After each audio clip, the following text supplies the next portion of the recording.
Good evening and welcome to the ordinary meeting of Council, Monday the 27th of October, and it's 6:30 p.m. I will start with an acknowledgement of country. Lithgow City Council acknowledges the Wiradjuri elders past and present of the Wiradjuri Nation, the original custodians of the land on which the Lithgow community reside. The Council also extends our respects to our neighbouring nations.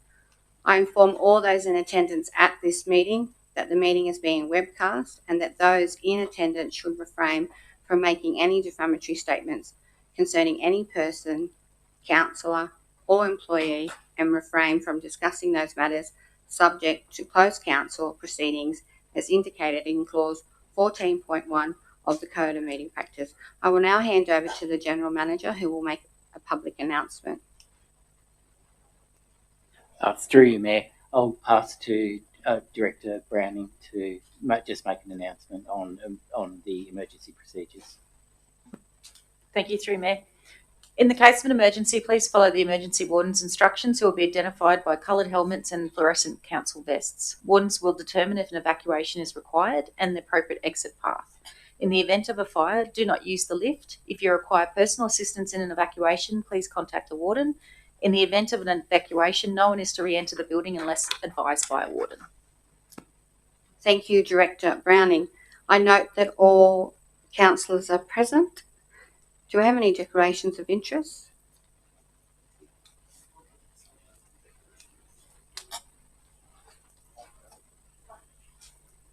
So I have a declaration of interest in the confidential part of the meeting. I think it is 7.1. I'm going to declare that I have a pecuniary interest and I'll be leaving the chamber. Thank you, Councillor Goodwin. Any further declaration of interest?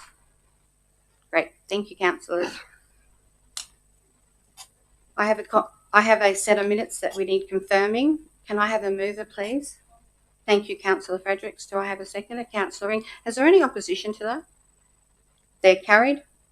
Commemorations and announcements. On behalf of Lithgow City Council, the Mayor expressed sincere sympathy and condolences to families who have lost loved ones since the last council meeting. Public forum. I have a list.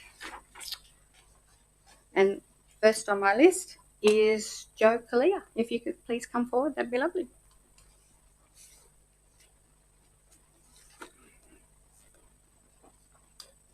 Thank you. As you all know, over the weekend of the water outage, our community faced a major challenge with the unexpected loss of supply affecting many homes across Lithgow. It was a trying time, but it reminded us once again that when our community is tested, our people rise to the occasion every single time. Many have already been publicly acknowledged, and I note there is a Merrill Minute on this topic tonight. I want to highlight those whose quiet actions also had a significant impact, the ones who didn't seek praise but simply stepped up and got the job done. These are the people whose dedication and kindness truly define who we are as a community: compassionate, resilient, and deeply connected. Louise Griffiths didn't think of herself. She ensured her elderly neighbour could shower at the pool and stayed with her, offering comfort and company. Summer Ward, with her 2 children, walked the streets of Littleton, knocking on doors to check on residents and deliver water even as the evening grew cold. And Pete Flynn gave his time, car and energy to deliver water to residents who couldn't leave their homes. We also saw strong leadership from local businesses, organisations and volunteer groups, ensuring people had access to drinking water and hot showers. These practical acts met real needs and proved once again that Lithgow's emergency services, businesses and volunteers embody the best of who we are. Various groups were also mentioned in both federal and state parliament by our representatives. I also want to acknowledge the council staff, especially those fielding calls from concerned residents throughout the outage. You responded with calm compassion and patience under pressure, and your professionalism and dedication in keeping our community informed did not go unnoticed. Countless others like Lucas Blanchard, Carla Priestley, and many more offered help, shared updates, and looked after their neighbours. This is a community in action, generosity measured not in dollars or accolades, but in simple, meaningful acts of time, effort, and care. The outage also reminded us that some members of our community are isolated. One lady we visited was so grateful for a shower at the pool that when we returned her home, she insisted we see her garden and her chickens. We took the extra 15 minutes because it mattered to her. When we left, she handed us home-cooked almond biscuits, a hug and a heartfelt thank you, a small act that left a big impact on Chris and myself. One of the issues that came out of that weekend was the communication. That communication is vital. Social media alone isn't enough, as it misses people and can muddle messages. And in the bigger picture, it is only a small part of who we are as a community. Our community needs one voice, one message, and one coordinated plan. The experience underlined how crucial clear, consistent communication from council is. I need an I'll extension. move an extension. Okay, so Councillor Statham, Councillor Fredericks, no opposition. That's carried. Thanks, Jim. Overpromising and under-delivering on reconnection times added unnecessary stress for residents. When different voices spoke separately, even with the best intentions, it created confusion. Our residents rely on clear guidance, and consistent, realistic messaging helps everyone feel supported and informed. In times of uncertainty, they rely on leadership that is steady, clear, and united. And when I speak of leadership, I mean every person here tonight, not just one or two. Whether we like it or not, we didn't always see that unity over that weekend. This isn't about individuals, though. It is about all of us together and the role every person plays in such situations. I hope we can all learn from this experience and be better prepared as a community. I have no doubt the lessons learnt will form an important part of the review currently being undertaken by Council. And finally, I want to acknowledge the councillors who offered the support during this period. That support is appreciated, but the greater message is simple. Your collective focus must always be a priority in these situations. Differences matter, but in times of crisis, they must be set aside, and our community needs you to work together with one united voice. Thank you. Thank you, Mrs. Kalia. Chris Hayes is online. Okay.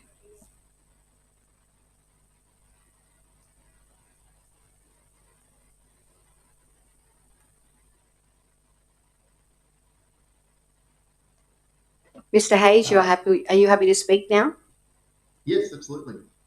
Thank you, Mayor and Councillor. So I'm speaking in favour of the mobile telecommunications facility, which is listed on tonight's meeting. I'm from Wavecon. Apologies, I'm unable to attend tonight. Wavecon own, install and manage mobile phone base stations across the country and are currently working with mobile phone carriers to improve connectivity in areas that have insufficient coverage. I'd just like to briefly address the need for the facility here, as well as respond to a couple of the concerns that have been raised by the community. So there's a distinct lack of telecommunications facilities in the vicinity. There's no structures within around 2.6 kilometres of the proposed site location. The proposed mobile phone base station will significantly improve the mobile connectivity and the services into the surrounding area. This is particularly along the local roadways, the highway, the residential areas and the tourist attractions and businesses in the surrounding area. The facility will also ensure that in the event of any natural disasters and emergencies, that there is immediate access to mobile telecommunications services. Due to being centrally located between other sites in the area, this facility will limit the need for additional sites in the future, as it will effectively integrate into the mobile network in the area. As has been depicted in some information provided to Council, the new coverage will be provided to some 600 dwellings, as well as businesses and the roadways through the installation of equipment at this location. Wavecon acknowledged that some people are genuinely concerned about health effects of electromagnetic energy that come from mobile phone base stations. The weight of the peer-reviewed scientific studies to date do not show a relationship between mobile phone base stations and health concerns, and the World Health Organization continues to state that to date, the weight of the expert scientific reviews and research on health effects of exposure to radio frequency fields conclude that no adverse health effects have been established. The mobile telecommunications industry is strictly regulated, its legislation already has an inbuilt safety margin built into it. Unfortunately, though, there remains an abundance of misinformation in the public domain, as well as campaigns aimed at discrediting scientifically proven fact. The general health standard isn't based on distance limitations or creating buffer zones, but rather the standard restricts the signal strength to a level that's low enough to protect everyone at all times. It is the inherent nature of telecommunications facility that it is of a height that is above the surrounding area, which it intends to provide services to, and it is accepted that the proposed facility will be visible to varying degrees in the surrounding area. However, the visual impact is mitigated by the existence of vegetation in the surrounding area, including the surrounding suburban roadways, and any visual impact is limited to the surrounding nearby areas, with more distant views being interrupted by vegetation and the undulating terrain. The visual impact, while minimal, is considered acceptable in light of the proposed site location and the siting within a commercial property. And it can also be a condition of any future consent that the facility is painted in muted colour to assist with blending to the nearby environment. Just quickly in regards to property values, it's often Sorry, Mr. Hayes, but you've just run out of time. I need to ask for an extension. Do I have a councillor here that would like to extend? Councillor Goodwin. And do I have a seconder for that? Thank you, Councillor Tysus. There's no opposition to that. We'll continue. Thanks, that's carried. Thank you, Mr. Hayes. Thank you, Councillors. Amen. In regards to property values, it's often considered a necessity of new purchase of a property that there is an efficient and reliable mobile telecommunications service throughout the area.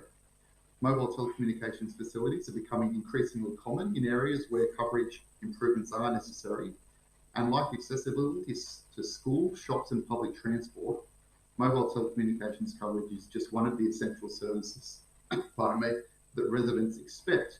However, it is understood that each of these aspects of a property may influence individual buyers. The proposed site location has been specifically chosen as it does not impact the surrounding natural environment. There is no vegetation removal required for the construction, nor the ongoing use of the facility, and the site utilises an existing unused space.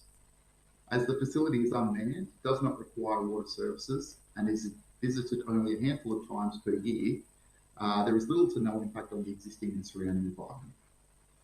Overall, it's considered that the proposal will provide opportunity for significant benefits to the local community in the form of vastly improved mobile telecommunications connectivity and services. Thank you, Mayor and Councillors. Thank you, Mr. Hayes. The next person I have on my list is Greg Johnson, but I understand you've got a statement, General Manager, to read out. Is that correct? That's correct. Thank you, Mayor. I'll read out a statement for Greg Johnston. My name is Greg Johnston, and I am the owner of Lithgow Tourist and Van Park. I am speaking against item 2.5 DA 051/24 telecommunication tower. If councillors read the applicant's proposal submitted in the Business Papers 254 Statement of Environmental Effects, you would have the impression that the caravan park does not exist. The applicant has gone to great lengths to conceal this. I can personally assure you that the caravan park has been in operation since 1978, and recently council staff performed a compliance inspection and renewal of the approval to operate for 120 sites, including 70 cabins. I would have thought the applicant of the DA would have chosen to communicate with neighbours and my business, but they didn't, and this is where we find ourselves. I worked for both Optus and Telecom, and I could make comment, but I will leave councillors to make their own assessment of the risks of EMF and radio frequency energy in high-density living and the fact it should be avoided in close proximity. I would like to thank the General Manager and especially the Director of People and Places for being transparent in providing the business paper item 251 Attachment 1 Planning Assessment Report. This document clearly shows that the Lithgow Tourist and Van Park is 30 metres from the proposed telecommunications tower. All councillors would be aware that I sent a detailed report of the timelines and historical emails last Saturday, 25th of October, which stated my position that there has been a lack of transparency over the last 12 months by management. The original document said the tower was 150 metres from Coorl Road, but the proposed location is actually 5 metres from Coorl Road, and there was no reference to the caravan park in the photos. Whilst I may well be a critic of the council operations, I'm also a strong believer in transparency, governance, compliance, and communications. After I had some communication with the director, he promptly provided within 24 hours supplementary information in the business papers, which acknowledges the close proximity of the caravan park.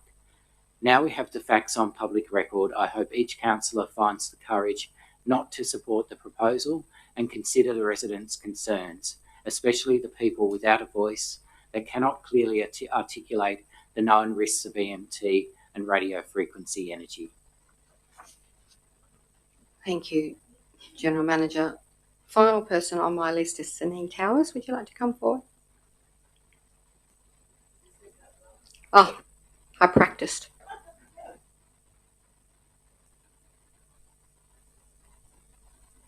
Just your microphone, sorry. Sorry. Tommy, Elizabeth, Daryl, Eric, I'll write this one over here, Ray, and Maria, and Martin. Okay, so I might need some more time as well. Look, I just got back from Sydney and I only had 5 days notice, but I've been busy, so I didn't really get very well scripted as the others.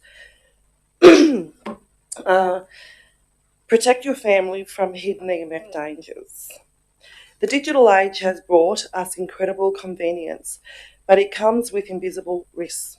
Every day, Wi-Fi, 5G and smartphones fill our homes, schools and workplaces with electromagnetic, which is called EMF. Mounting research shows these hidden forces can disrupt brain function, drain energy and increase risk of autism, chronic fatigue, electrosensitivity, especially with children. You can look at real-world case studies on 5G and you'll find truths about EMF and metabolism, children's cognitive and behavioural risks, the children of electrosensitive, the rise of electrosensitivity in children and teens, EMF and autism, what the science really shows, and brain damage, mood and microbiome. EMF towers can be detrimental to our health because of their SAR, specific absorption rate, of Wi-Fi radiation extracted from the towers that's absorbed onto, over and through us 24/7 if in residential areas. It will devalue your homes and businesses by the look and feel of these towers in your neighbourhood, while others worrying about the health issues that affect the human flesh. Westco has said that they have identified an area of poor network coverage in the Lithgow area, including the roadways, commercial and industrial businesses and residential. The purpose of their proposal, as said on page 4.4 in the Westco, wants to cater for an existing need. It is not true. I've run a business from my home. I have my own business. I've worked for the government from my home. My children study from my home, and then in the neighbourhood, it's completely fine under 4G and what we have already. 12 months ago, we had a gathering at the removal place that want to put this 30-metre tower, which towers over the whole, place. And there was 40 people turn up. There was 57 sign a petition as well. This is going to be 30 metres. This is higher than anything. I just need to move an extension for you. Please. Yeah. Councillor Ring, who was second? Councillor Goodwin. Is there any opposition to that? No? Carried, thanks. Thank you, everybody. So the application is based on the provisions of the Lithgow Local Environmental Plan 2014. Have you looked at the Caring for Country policies? Page 9, it is understood that there will be a level of visual impact and some vantage points being there will be visible impact that will devalue my and the neighbours' properties and the businesses, which will be seen, compensation entitlements because of the telecommunications. And the Ombudsman from that industry has said 55 metres from the residential property is untrue. Okay, I'm going to have to be quick here. Comparing power lines with a 30-metre tower, that's pretty funny. I thought it was romanticising when I was reading the 40-page submission. The tower is not ameliorated as suggested by the writer on page 19. What about the first house built in Lithgow, the Methven estate that stands right behind? In the view on the balcony of Bowenfels, that's going to be devalued. We're going to walk out in the balcony and see that tower. No trees in the area are going to hide that, no railway lines. This area is of environmental significance, it is. There has been a walking track built on the old Wombat track there. A lot of the town come through to see the nature. Okay, they don't want to come and see the EMF tower and 30 metres at that. If you approve this, then you're approving the whole line along the railway line of EMF towers, and they're all going to be in residential area, and there's going to be some uproar from the local community, I can tell you that. So, you know, we smoke in our house and cars once upon a time. We found that to be harmful. We carry babies in bassinets in cars, provided to be dangerous. Chemicals in food, provided to be dangerous. Telecommunication towers, especially the 5G plus, has been proven to be dangerous by some researchers. It depends what researchers you ask. And I look at all the independent studies. I do not go to the government sites. We've got to protect our flora and fauna because they have a standard level of 100 kilohertz to 300 kilohertz, and there's science based around that is dangerous, and I have mentioned it, so I won't repeat that. I'd love 5 out of 9 of you councillors to give this more time. This is not slowing progress. This is looking towards more science. There is a helicopter landing pad nearby. In the document it said it's not going to affect any aeroplanes or helicopters. There is one that lands in our neighbourhood quite often. Thank you, Mrs. Towers. I'm sorry to cut you off. Thank you. Is there anyone else that wishes to speak in regards to any item on the business paper? Please come forward now.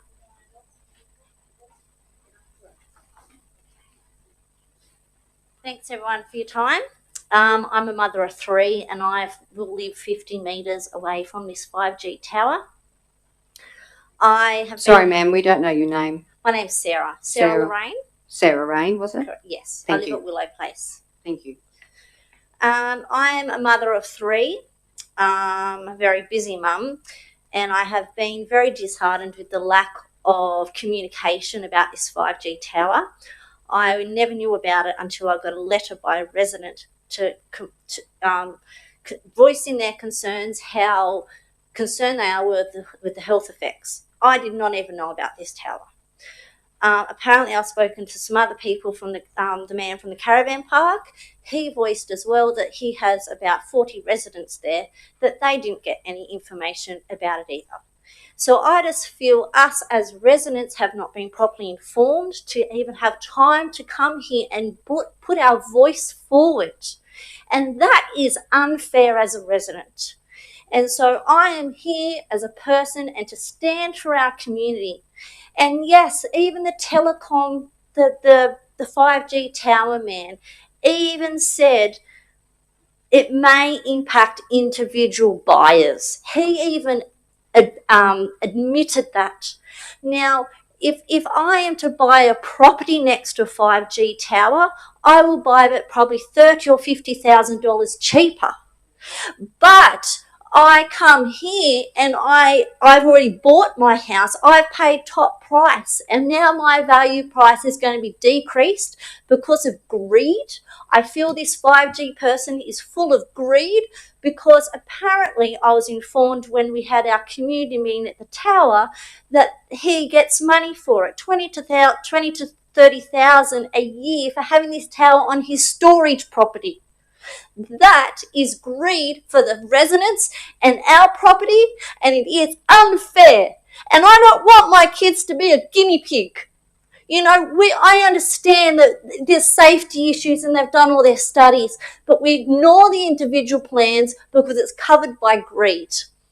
And I don't want my child to have cancer and health issues. And look, I understand we can't, be over the top about it, but you look at asbestos. It was fine one year. You look at tobacco, that was fine, but it takes 20, 30 years to gather this evidence to say then it's unsafe. Well, it's too late for my kids then, isn't it? It's too late for me as a mum then. So I am moved, and I hope you guys are moved. What happens if you guys live 20 metres from this tower and it affected your children? I want to be here for my children. And I feel for that motel company that is like 5 metres away from it. If I come and stayed in that hotel and visited Lithgow, I would prefer to go to another motel. I don't want to be that close and have health risks and that issue around that could affect that local business. Thank you. Thank you.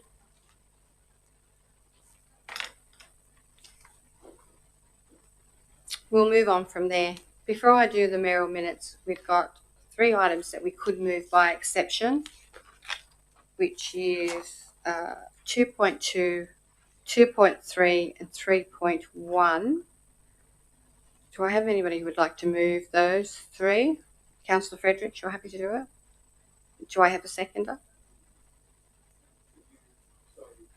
So 2.2 is return of the disclosures of the designated persons. 2.3 is investment of reports, September, unless you would like to speak to that, Councillor Money.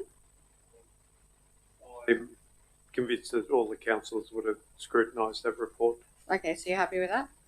Okay, and then I've got 3.1, which is community development minutes. Are you happy with them?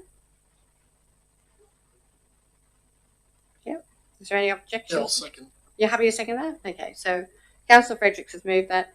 Councillor Goodwin has seconded that. If there's no opposition, that's carried. Thank you. Mayor Coleman, if I may, I've got a procedural motion. Sure. We have a supplementary report on Magpie Hollow Road.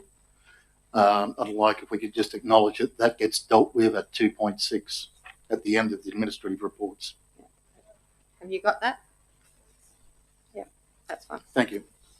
Just in regards to the mayor, I was wondering whether I haven't got the confidential attachment. Is that been provided to all the councillors in regards to the actual tenders and the quotes? It should be in your back of your business papers, councillors. I've only got the.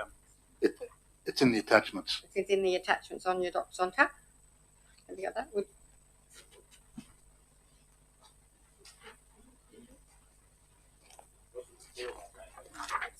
I have the report. I don't have the attachment. It's online. Are you right?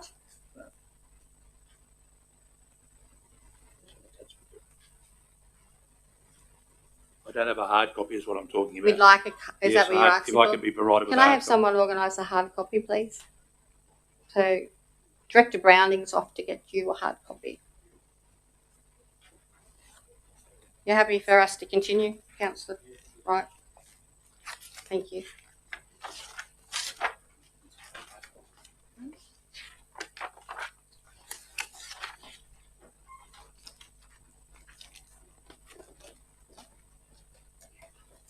I'll start with the 1.1 mayoral minute Lithgow water outage, October the 2025, vote of thanks. Over the period between Thursday the 9th of October to Sunday the 12th of October, the City of Lithgow experienced a water outage that was unprecedented in the history of Lithgow City Council. It was inspiring to watch as our community came together to lend a hand. I truly want to thank and acknowledge the wider community, councillors, council executive and staff. The local club manager of Lithgow PCYC, Chris Wade, reached out to the local water company Wild Wogan. Mr. Wade and volunteers from the community also provided transport to shower facilities for vulnerable residents using the PCYC van. On Saturday, Adrian from Wild Wogan plus volunteers jumped into the water truck and parked it out front of the PCYC and then back again on Sunday at the showground. The Rapid Relief team provided 26,000 litres of tank water and 2,600 bottles of drinking water to the city as it continued to recover. The councillors and the executive door-knocked households, businesses, checking on vulnerable families, and then organised to distribute bottled water where it was critically needed. To the executive team who sourced certified portable water suppliers to safely transport and pump drinking water into the local lines, replenishing the Lithgow network, to the VRA who helped supply water at collection points and marshalling late into the evening, to Director Mac Trapp and his team, as well as the Depop Works team who were on the ground over the weekend working non-stop day and night to fix the burst pipes and get the Oakey Park treatment plant back up and running. To the administration staff who took hotline calls and attended to the needs of vulnerable customers. I was truly overwhelmed to see people from all parts of the community come together to lend a hand. Witnessing these incredible displays of community spirit was a great reminder of why Lithgow local government area is such a wonderful and caring place to live. The recommendation is that the council note the vote of thanks to the wider community for coming together in a really difficult time. Any debate, councillors? I'm going to move an amendment, Mayor, if I may. Yeah, what would your amendment be? Point 1, that council note the vote of thanks to the wider community for coming together in really difficult time, which is your recommendation.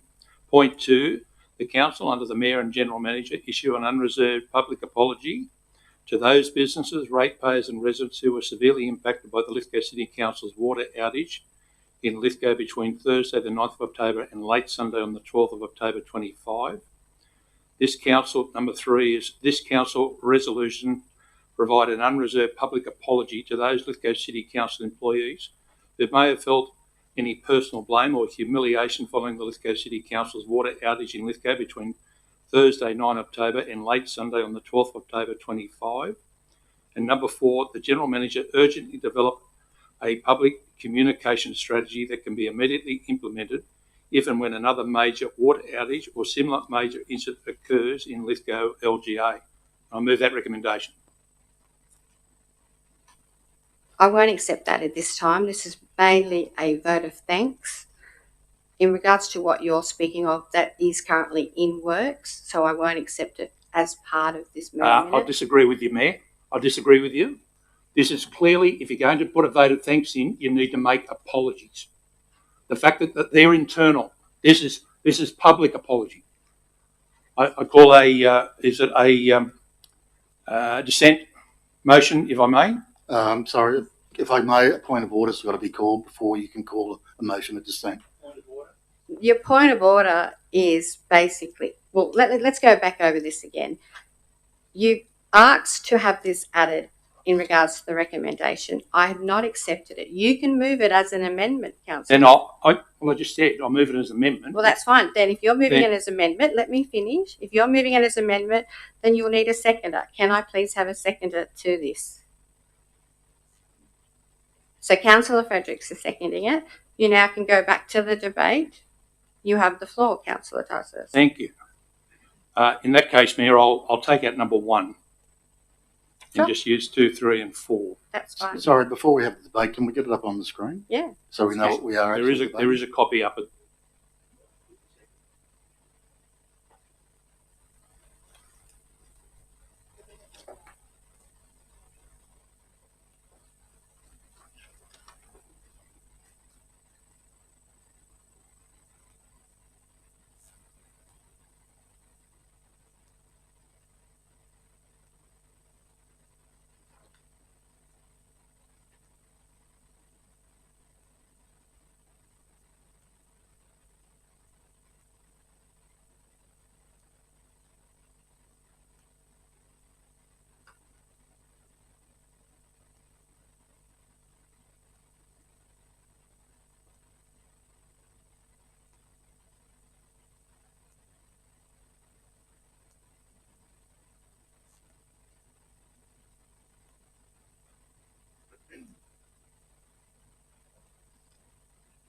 Councillor Tysus, it's on the screen. You have the floor.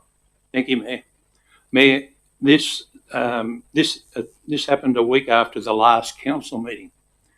There was the public communication. If I go to number 4, the public communication was woeful, absolutely woeful. We didn't do our job as a local government entity to get the message out there on what was clearly happening as a major event in Lithgow. It was, if it wasn't a bushfire, it was a water outage. The reality is there wasn't much difference. The public communications over social media, manning the phones, all that sort of thing came late. We need to learn, and the only way you're going to learn is if you formally put in writing at this council meeting a public plan to sort of come forward. I don't care if it's in the background, it's happening and all that sort of thing. This formally puts it into the public arena that we're going to do it, and we will be held accountable if this situation happens again where our communication strategy is appalling. And clearly that's what the community were going off about, that they didn't know. If we knew we were going to be out for a couple of days, then we could have said that. But we gave them assurances, this hour, that hour, this hour, that hour. It never happened. That's why they got very, very cranky about it. They're not giving the council any leeway in regards to thanks very much. All right? They're pretty still filthy about it. So we need to make sure that we do have a policy. The other issue is we have council workers who felt blame and humiliation in regards to what happened over those 3 days and thereafter. Now, it was from the community, it was from the council. Don't hide against it because it's exactly what happened. I'm aware that the council senior staff went and spoke to some of the staff and apologised to them. This formally puts it on the agenda that we are, as a council, as a community, want to apologise to those workers for any blame or humiliation that they felt. We're not going to get them back on side if we don't apologise to them. The other issue is we need to apologise to the community. We stuffed up. End of story. We have to unreservedly apologise. Optus, I think there was a mention of Optus or something there before. That's what Optus does. That's what Telstra does. That's what a good company does, a good community organisation, a good council. It apologises unreservedly for what happened on that day. We're not responsible for the old pipes and all that sort of thing. I appreciate that. But we had an incident where we had people without water, had the elderly. Yes, we had all these people coming together to help out, but we stuffed up. We need to unreservedly apologise, and I move the recommendation, and I hope that all the council support it because we do need to do this to move forward. Thank you. Thank you, Councillor Tyson. Councillor Fredericks. Well, whilst we did learn a lot of new information through what happened, mistakes that were made won't be repeated. At the same point, we do owe an apology. It was up to us to be providing accurate and up-to-date information on a regular basis. We failed to do that. It doesn't matter what way you try and swing it. A public apology, not just for the community members, but for staff, is needed as well as the big thanks that they are getting, because we stuffed up.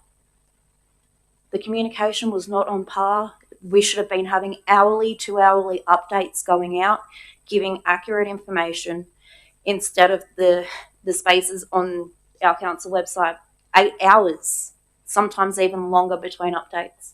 That cannot happen again, and that needs to be apologised for. Thank you, Councillor Frederick. Any further debate? Councillor Evangelidis?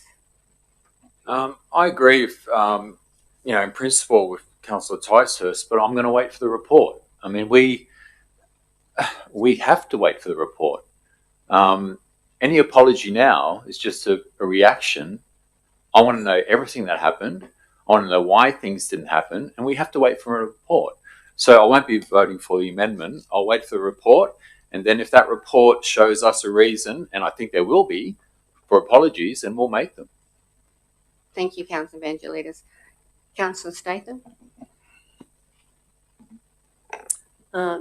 Through you, Mayor Coleman, I actually agree with Councillor Ticehurst and Councillor Fredericks. The importance of going through 7 natural disasters, which I did when I was mayor. It was out of bed, into Lithgow, on the phones. We had to have a depot, so we used the RFS on both occasions. You have to have acknowledgement that what I'm listening to is the trucks didn't turn up early enough. Councillor Ring actually then said that on TV. We probably should have got the trucks out earlier. It's a painful time. Any natural disaster is grief, but this is slightly different to fires and gas outages and flooding. This is something that everybody in every home in the area needed to be told. I know how hard that would be because a lot of people do not do Facebook. I think that It should have been, I don't know whether it was over 2LT. I was told it wasn't until some time later. I don't know whether that's correct. But in fairness to the elderly people and to a lot of other people that don't use Facebook, I don't know how you would have gone about doing it better, because I have not had that experience before with the water situation. But the amount of people that seem to think that it was definitely better, there's better ways than what was happening, I think it needs to have a public apology. There's a lot of people out there that's still talking about it. If you apologise for the way it was handled, maybe it wasn't handled as bad as we think. Maybe it could have be handled better. But in any event, if I was in Lithgow and had that happen to me, and you had a special event on, I know somebody that had 3 or 4 special events on, they had no way to find out where they could get water, where it was, what was happening. So I think at the moment it'd be a good idea to consider a formal apology to not just one person, just an overall formal apology to anybody that had discomforts during that time, including the staff that worked enormously well, enormously hard. I think that we need a plan now, like we had a plan with the RFS, like we had a plan with the gas outage. People just didn't come and stand around and know what to do. They must have pulled up on their planning area and just said, right, you go there, you go there, you go there. And, not once did we get abused. We got so many accolades for running it correctly. So it may not be the last time, it may not be again, but we can learn from what we have done, even if it's in a small way. But a public apology costs council nothing. Thank you, Councillor Statham. Councillor Ring. Under the Local Government Act, Section 232, Part 2, clearly states the councillor is accountable to the local community for the performance of the council. At the media conference I gave, which has been referenced, I made it clear that I accepted full responsibility on behalf of the elected councillors. We have a governance role in oversighting the operations of this council. It is our role to ensure that we have adequate funding available, that we ensure that the priorities meet the required needs, not our own agendas, but what is needed legislatively and prioritised for the community. I've been criticised by 2 councillors who have moved and seconded this publicly by saying we are responsible and we own every problem, every bad decision from the past. Quite frankly, Councillor Statham, I'm not interested in your opinion, so I have to put it on the microphone. Councillors, please let's just keep to topic. We own every bad decision made from the first council that was established here. We're not responsible for those decisions, but we own the solutions. To me, there's a political grandstanding. On both Saturday and Sunday, I was in the office with senior staff and with the mayor. I walked at Main Street with senior staff and the mayor. The businesses that are open, particularly the cafes, have all shown brilliant resilience. They had water, they were operating, they were functioning. They appreciated our support going down there. They fully appreciated us going and apologising. We did it in person. Some of them had throwaway cups, plates, knives and spoons. They had adapted and they were resilient. That's what resilience is. Now, a lot of people assisted, as Ms. Kalita said, and that was greatly appreciated. There were a lot of problems with this event. I don't think we should be preempting the final report. That final report will come through in December. It will be ward central. I'm aware of the issues that have been raised by staff. And let me make it perfectly clear, it wasn't the staff there wasn't the executive going to the staff apologising. I went and apologised. The executive backed me up and supported me. They were there. I gave an interview. I was poorly prepared for it. That will come out in the debrief, so I'm not going to throw anyone under the bus. That'll come out in the debrief. I own it. I said it. And I went and apologised to the staff. I'm the only one who needed to apologise on that, and I did. I spent 1 hour with the staff and we had an open and frank conversation. They were allowed to ask questions and there was honest and clear discussion. No holds barred, and it was quite frank. And I believe that at the end the staff were in fact satisfied with the apology and they were satisfied with the explanation. But I also made it clear to them, as the governing body, we are responsible for ensuring they have the tools that they need. We not be able to say what tractors they buy, but we need to be sure that they have the right resources. We own the operations. The general manager does not comply with what we direct him to do. That's a disciplinary matter. Anything below him is his responsibility, but we own everything that happens in this council. Thank So I you. won't be supporting it until the report comes out and we discuss it openly. Thank you, Councillor Ring. Any further debate on this amendment? Councillor Goodwood. Yeah, Matt Coleman. I just wanted to say a couple of things.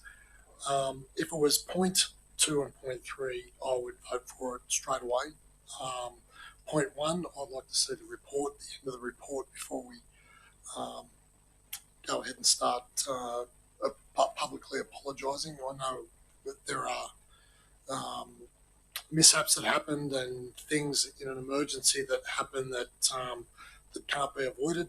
I'd like to see that final report before I vote on number 1, but number 2 and number 3 I'd be happy to vote for now. Yeah, basically we've been talking about communication since I've been a councillor, and that is probably one of the main things that keeps coming up in any of these types of things. So we really need to have a look at our communication style, our communication platforms, and I believe that will be looked at again, but we've brought this up in the past. Thank you, Councillor Goodwood. Any further debate on the amendment? Councillor Marnie? I sit in the position that I recognise there was impacts and very adverse impacts on individuals. I'd like to know and apologise specifically for the things that we need to apologise for. I have no problem in life apologising. I was in a community meeting today where I had to apologise for an issue. I'll do that unreservedly, as I think Councillor Evangelidis stated quite clearly, once we understand the things that we need to address in that apology. I would like to note that I was ringing staff at 9:15 on a Saturday night and they were answering the phone to me. They were working on the communications. We've got to make sure that when we talk to the fact that us as councillors talk about staff performance, talk about how they do their work, we've just got to remember that they may in fact be in the room with us. Communication is done by staff. And I take my hat off to the fact that I was talking to the same staff members first thing on Sunday morning. So the commitment to get the thing right, the commitment to focus on the task in hand was there.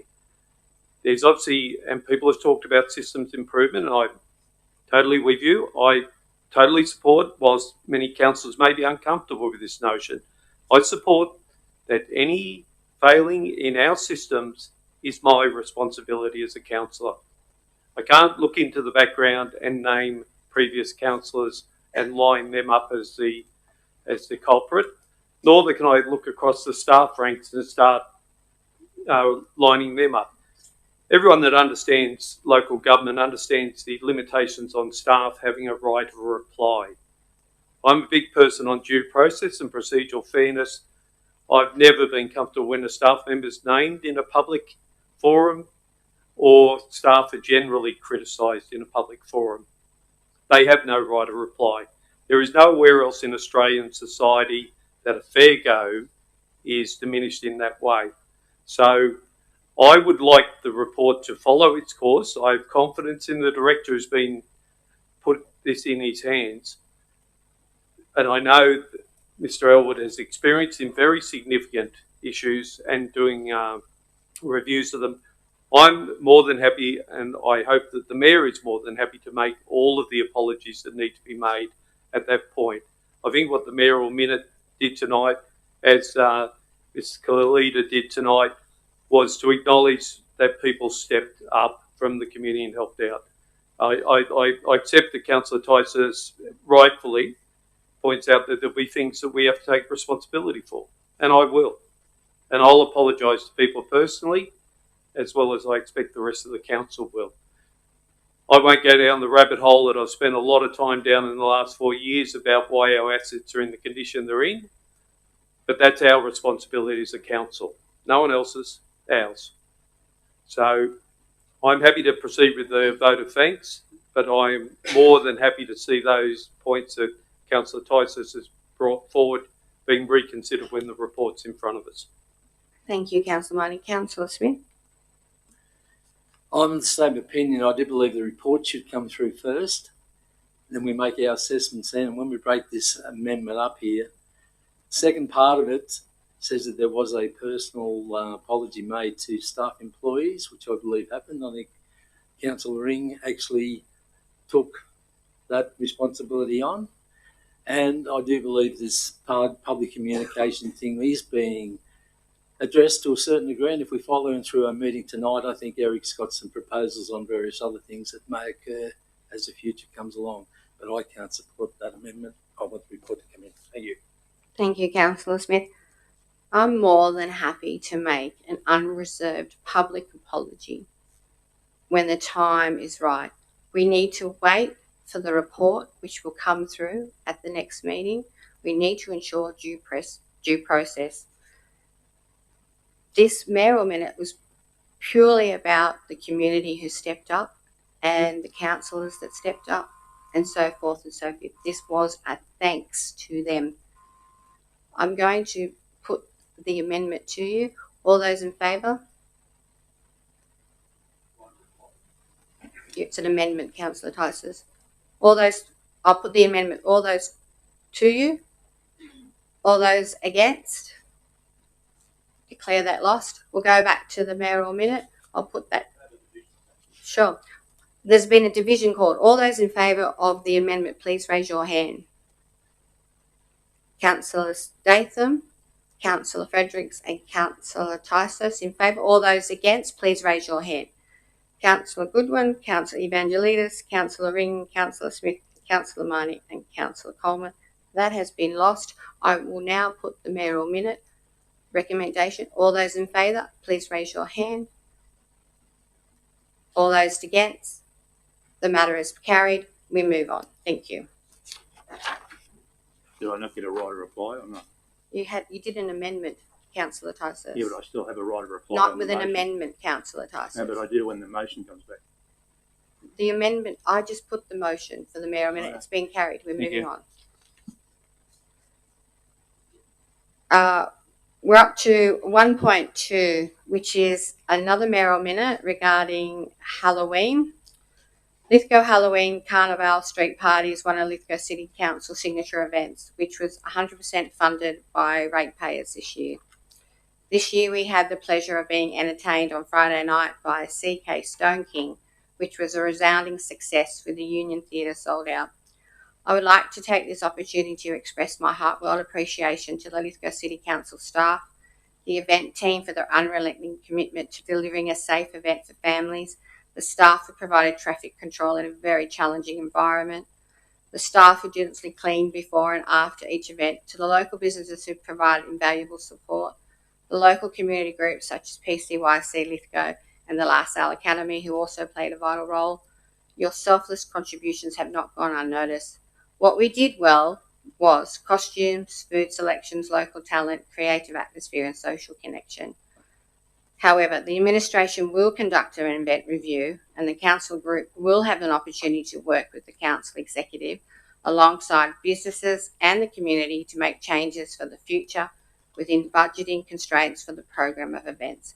The recommendation is that the council note the mayoral minute on Halloween 2025. Any debate on that? Councillor Tysus? Yeah, thank you, Mayor. Mayor, I won't be supporting Halloween in the future if it doesn't move down to the showground. You need to get it out of Main Street to reduce your costs.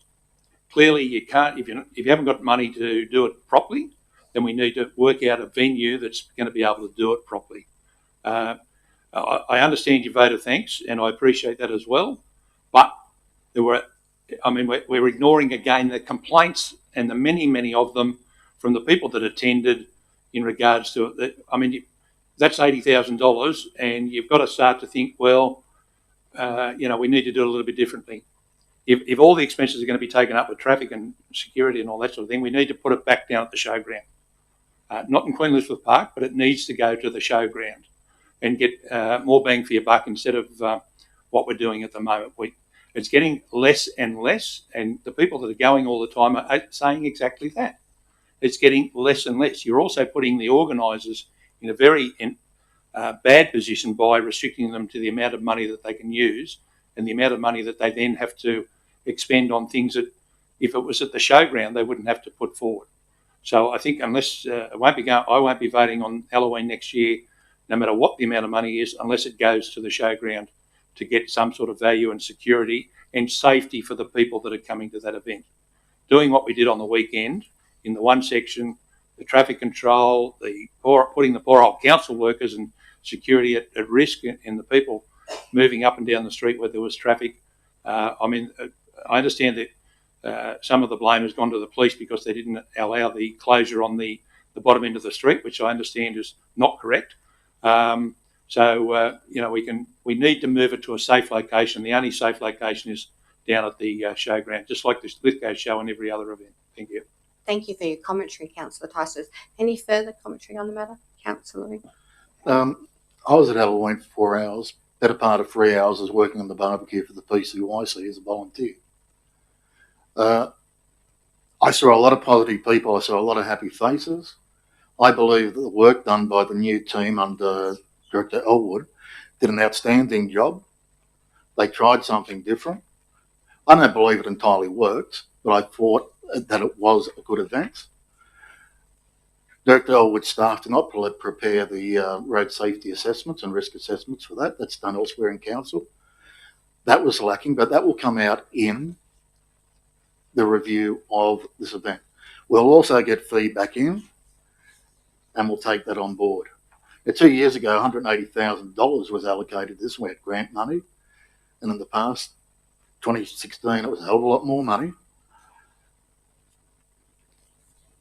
But if we want it, and the community want it, and they want it in Main Street, and yes, there are some naysayers on Facebook, and it's a normal group of people, we need to look at it and go, well, the community wanted the Christmas event, they want Halloween. We had another $60,000 allocated for events. Does that money then just go into Halloween? If we're going to do it, we've got to do it properly. But I'm quite happy for it to be done in Main Street. We have done it before. I would rather it from S Bank Street down to the lane beside the commercial hotel. I think that's a better location. It makes it safer for pedestrians, easier for staff, and easier to close off. But once again, I'd rather wait till the report comes in. We work through it in the Events Working Party, and then we look at our overall budget and funding for next year and what we can do, what we can't do. As a council, we have to make decisions. Do we try and create numerous events, or would you try and create 2 signature events and throw our resources at those? That's something we've got to decide as a council. Thank you. Thank you, Councillor Ring. Any further commentary? Councillor Fredericks, then Councillor Goodwin. Look, from my understanding, last year it cost something like $110K to close Main Street down for the length it did. We knew going into it we weren't going to be able to afford that with the $80K budget that we had for Halloween this year. In saying that, whilst it is no longer, I think it was a business supplement event, it is now classed as a community event. If the community wants us to keep it, and they want it in Main Street, we're going to have to find funding from another source, or we're going to have to start asking businesses to contribute to it as well. Or, third option, we find a safer, secure location for it, so that way all the money available for it can be used for the entertainment instead of shutting down the roads. Because I know that with road control, it's the road controllers, it's police, it's the barricades. That money does add up very quickly. And it does take from what else we can actually put into it to make it good. I did read a lot of the comments where when people were starting to leave the top end of Main Street because they were getting claustrophobic and things like that, walking down on the paths become quite dangerous, where they were having to spill out onto the roads because the footpaths were just full of people walking up, walking out, trying to leave, entering. That is not something that should have happened. I personally didn't take my kids up when I found out it was just going to be in the top end, because every other year you're sardined from the top end right down past Cook Street Plaza. And thinking about trying to put those amount of numbers in that one little area, I knew it was not going to be safe, and I was not going to risk my children going. In saying that, it is an event that we started. This town started it. We were one of the first towns to do a Halloween festival. I don't want to see it to go. I don't want to see it going. I want to see it getting better and better every year. And if that means changing the location, upsetting a couple of shopkeepers, then maybe that's what we've got to do. We can always do something where we offer the shopkeepers a free stall spot where they don't have to pay. If that's what's going to help us make it safe and affordable. But all this has to come into it, and I would really appreciate it if the events committee could do a report that clearly outlines the reasoning behind only shutting down that part, because there's been a lot of miscommunication. People were told that it was because the police didn't agree to it being this, and that. Others were told that it was because of lack of funding. That needs to be made clear to the community once and for all, instead of people running half-cocked, saying it was this and saying it was that, and certain areas of the community copping the flack when it wasn't them. Thank you, Councillor Fredericks. Councillor Goodwin. Yeah, just quickly, Mayor Coleman, a review of the event will happen. I'd like to see the data on that review. I've spoken to some businesses around town, and they said that they did a roaring trade on Saturday. I'd still like to see the data before I make my mind up on the event. Unfortunately, I wasn't here because I had to work away that weekend. But yeah, I'm hearing good and bad things about it. Thank you, Councillor Goodwin. Those comments are important. Councillor Statham. Yes, Mayor Coleman. I only have two issues mainly beside the traffic issue, is that bringing it forward a week, a lot of people were disappointed, and now I've heard on the grapevine that Bathurst will be like the Beatles. I'll probably now take that if we don't go back to the original idea. And I actually fought with one of the Bathurst Youth Council members when they wanted to take it about 3 years ago. And I said, don't be greedy. You can do Halloween in your library, but we don't want you to take Halloween. And I fought like crazy for that. So I would hate to think like the Beatles have gone to Bathurst. I would really hate to think that we can't go back to the original date. A lot of people didn't know about it and complained to me, which I had nothing to do with. But I think that you can only do so much as what's in your budget. That's all you can do. You can't do that. But I think that from my understanding, I was told this afternoon that a little girl nearly got hit with the traffic. I do not know if that's correct, but two of the people told me together separately. So there must be something in that. But I think we need to go back to the right date, even if it's 3 days in, 1 day into November. It's better than a week before. A week before, you're going to get somebody take over that date.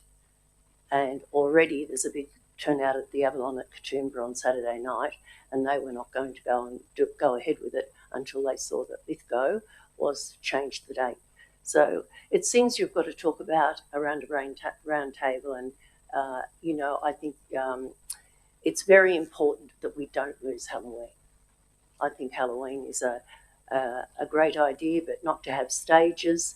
There was no stages, and I'm not picking at the council staff because it was all very new to the new staff, but the amount of unfortunate suggestions and comments on Facebook was a disgrace to the people. I think they should just not go next year if they're so upset with it, instead of coming back and saying, well, it's a new format, we'll try something different. I would not like to see Halloween go to Bathurst. Thank you, Councillor Statham. Any further commentary? Councillor Marnie. A couple of fairly lengthy mayoral minutes, but since we're having an open conversation about it, I'll join in. I enjoy Halloween, so people will see on my page it's a family get together every year. It's the only time we get together in a single day each year, but we've just chosen it because it works. Also, it's got some roots in our Irish family. It's actually the Festival of Samhain, which is a autumn equinox as you go into the darkness of the long winter in the Northern Hemisphere. We kept the date but forgot that it was summer. But anyway, and we took it via America. But nonetheless, I enjoyed it, and the thing I thought was good, and I won't skip past the things that need work, but we had two events that bookended the start and finish of Halloween, which is always ambitious to do that. So to have a music event which sells out, I take my hat off to all those people who are involved in that. It's not an easy thing to do. And also to have something for a night party, also, from what I understand, did well. I'm of that generation. I need to go home and have hot milk and go to bed early. So I'm not out gallivanting at night, but I understand it went well. I do concur that the traffic management needs to be looked at very closely. I think that interplay with people who are in a festival and then walking out into a traffic light that's still operating on its normal cycle was confusing, and allowing cars in that segment was also dangerous. I'll just be blunt about it. So they're things we've got to be able to stand up and look at these things objectively and make good decisions. But I take my hat off to the people that organise some of those other events around the edges. And I probably would say, look, if we had the money we had in the past, the street parades and the scale of the street was what made it really fantastic. But I still enjoyed it. I'm very interested to hear what feedback we get, Councillor Goodwin, on the business benefits. And we've got to look at those other issues, like, does it go to the showground? You know, do people want a street party over all other things? So I think, again, you know, I thank all the councillors that put the time to go in the events working group. All of the working groups are open to all 9 of us as councillors. So if we feel we've got a contribution to make, we can walk up and join that and add that in. So I'll leave it at that for tonight, and I'll look forward to the review. Thank you, Councillor Marnie. Any further commentary? I'll put the Mayor a minute. All those in favour? All those against? Declare that carried. Thank you.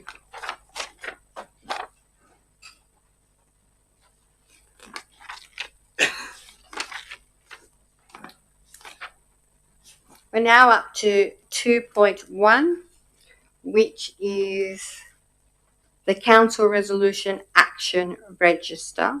Yeah, I'm happy to move that. And I'm happy to second that. So, Councillor Marnie, are you happy to speak to this? Yes, thanks, Mayor. I don't want to turn these nights into mutual appreciation societies, but I do have to acknowledge Councillor Ring for the work in getting this off the ground. It's an important governance tool, and I believe we've had it in previous councils, so it's not like it's a eureka moment. But it means that we've got a tracking tool that we can track the progress of councillor resolutions, and the Local Government Act is quite explicit about the role that the General Manager has in regard to a resolution that's been passed. So I thank the General Manager and the staff for doing that. I will mention one item, and I don't know whether this will open a Pandora's box. Maybe councillors want to have an update on things. Most people will know that I'm not very present in the public world, and certainly not very present in Facebook. I post the occasional things, but I do put a bit of time into notice of the motion that I bring in front of the council. And I brought in front of the council on the 28th of the 1st, 2025, item 2.1, was the review of primary school crossings. And I was very explicit about the points of risks that I saw in our township. It wasn't limited to those, but it was including these, but that included the crossing at Cool Primary School. Now, since that period, I understand that there has been representations to the Transport for New South Wales, but we've had 2 incidents there where on both occasions the pedestrians sustained significant injuries. So on the 3rd of June, there was a gentleman who's had a broken leg. It happened in the evening. And then in the morning, we had the 2 school-age girls who were also hit. These things are obviously very tragic incidents for those people involved. They're also an issue for the driver, and particularly if we've not designed those pedestrian crossings well, it's not something you can go home and just put to one side. It's something that will stay with you for a long time, hitting a pedestrian. So it's important from my point of view. I've read a comment saying that the matter was raised with a couple of councillors and they said that nothing could happen. Now, I'm not one who's going to be out on Facebook running commentary on things, but these situations do need to be looked at, and particularly where councillors raise issue of public safety, they need to be given a little bit more priority in that table. So I'll leave it at that, but I am very grateful that this has been put in place, and I think it'll help some of our issues get moved along. Thank you, Councillor Marnie. I actually second this, and I actually was going to mention the notice of motion that you actually brought forward in regards to traffic zones and the primary schools, and which also includes Ordnance Avenue, which is actually a state road, and the fact that correspondence was sent on the 4th of July 2025 to New South Wales Transport in regards to not only that particular crossing, but also other traffic zones and crossings as well. My understanding, and I'll hand over through to Director Edgecombe, we've actually got an update in regards to Ordnance Avenue. Is that correct? That's correct. Sorry, I'm losing my voice. That was a surprise. Through you, Mayor Coleman, you're correct. We are actively working with Transport for New South Wales because that crossing is on a state road and it's outside of our responsibility to perform upgrades. But still, we have a responsibility to advocate on behalf of the community. So I had meant to get advice to the council today before the meeting, which I was unable to do because I was held up with matters relating to Walgan Road. But I will provide a detailed update tomorrow. But Transport for New South Wales are at the moment assessing options around islands on the shoulder of the road to narrow the width and reduce the width that pedestrians have to cross.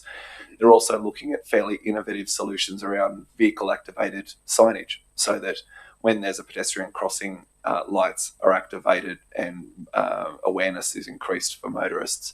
They're not just looking at the Ordnance Avenue crossing, though. They're also looking at the other two crossings that are on the state road, which is the crossing out the front of Queen Elizabeth Park and the crossing out the front of Lithgow Public School.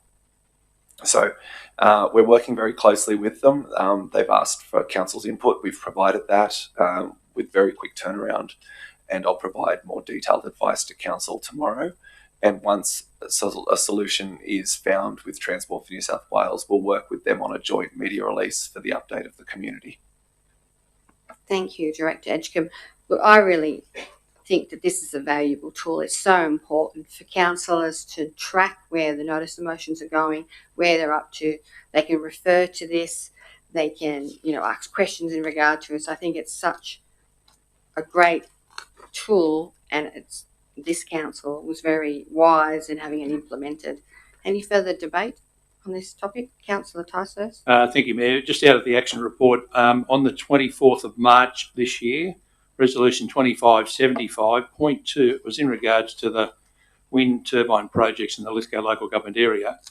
It was moved by Councillor Ring and seconded by Councillor Evangelidis.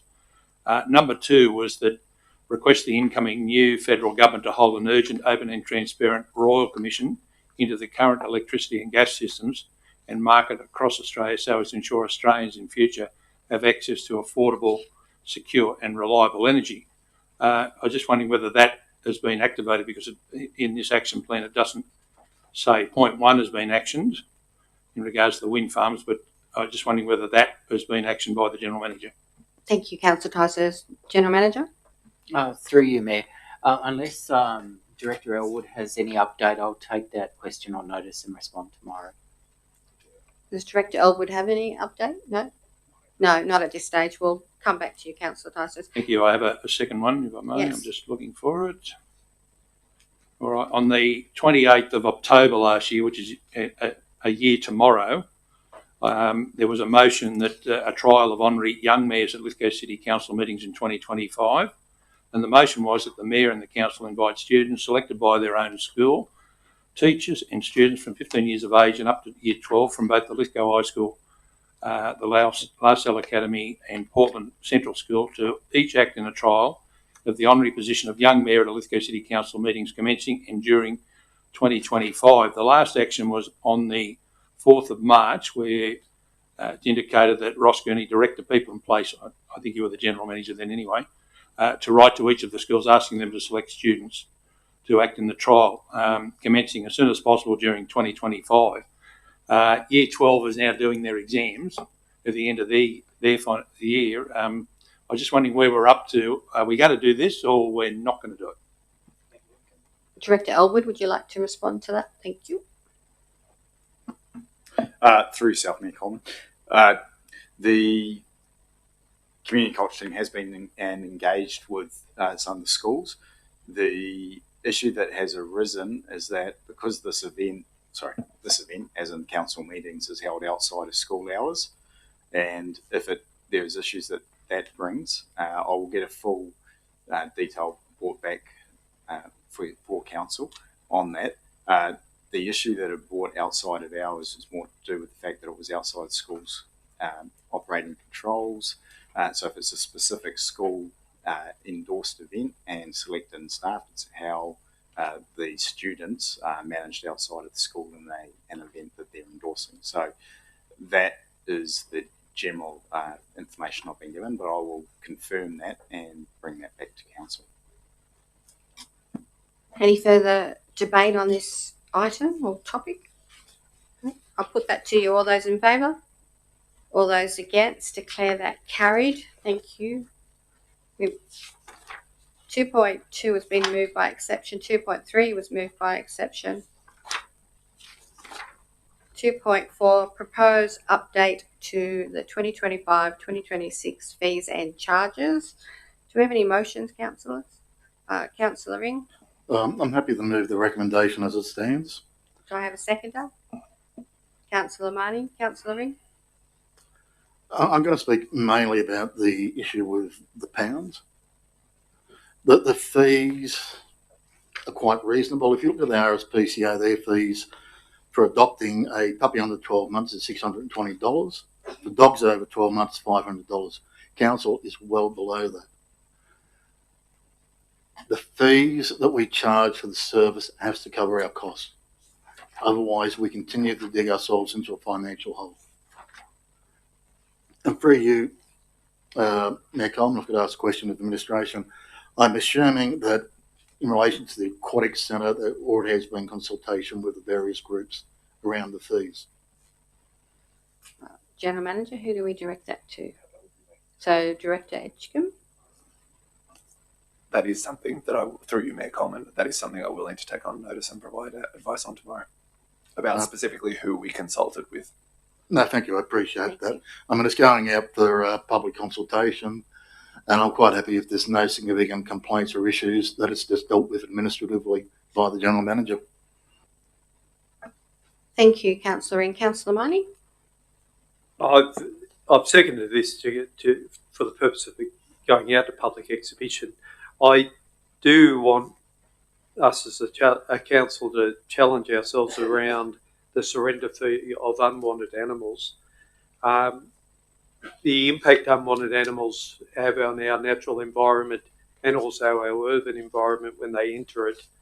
I've watched a wild, I don't believe a dog that's been out in the system, born in the wild, but a domestic dog that's in our neighbourhood that's mauled native animals on our property. We need to get those unwanted animals into our system and where they can be rehomed. And also, I'd like us to look at desexing and working. And I know there is some work there, so I don't want to suggest that council doesn't work with other third parties, but we need to have some partnership to take out of the system unwanted pregnancies and subsequent litters we need to be considered in what's happening with domestic animals that are no longer staying at home. And I know that some councils have run campaigns around love your pets and love your wildlife. They're not necessarily mutually exclusive, but they don't get on well together when they're allowed to roam into natural settings. We have a quite rare glider on our property, which I periodically get the dead ones delivered to my front lawn. It's important that we look at how we manage that interface between domestic animals and once they're going into bushland. But equally, we've taken on a dog that is already past its lifespan, but we're very happy to take on an older dog. We've just got to make sure that the costs are reasonable and not. It's not always. It's often about the outcome rather than the income in these sort of settings. So I just hope we take some consideration of those points. Thank you, Councillor Munn. Any further debate on this topic? Councillor Fredericks? Look, I'm going to be the first to admit I saw the fees on our council website when I lost my mama cat, who was 14, and it made me look elsewhere to adopt. And literally 30 minutes down the road in Katoomba, I managed to get 2 kittens for $200, fully vaccinated, de-sexed, wormed, the works, and free registration with my local council. 2 kittens, $200. So I am concerned about these prices because people like me will look elsewhere, which means those animals are going to be stuck in that pound longer. So I don't know what we can do, but I personally see a downward slope for people going and adopting from our pound, especially with these prices. Thank you, Councillor Fredericks. Any further commentary on this matter? No. I'll put the motion. All those in favour? All those against? Declare that carried. Next item of business is 2.5 Telecommunication Tower, Coolwell Road, Bowenfells Determination Report. I'd like to move an alternate recommendation, if I may. Yes, Councillor Ring, what would you like to move? Do you have a seconder? Well, I think I've got to put the motion up first. Sure. The amendment is development application DA051-24 not be approved as it is deemed not to be in the public interest. Thank you. Do I have a seconder for that? I'll second that. Councillor Fredericks. Point of order, Mayor. Yes. Can I just get a clarification? I think it needs to be the word refused rather than, which is the opposite of yeah, I approved. think it does too.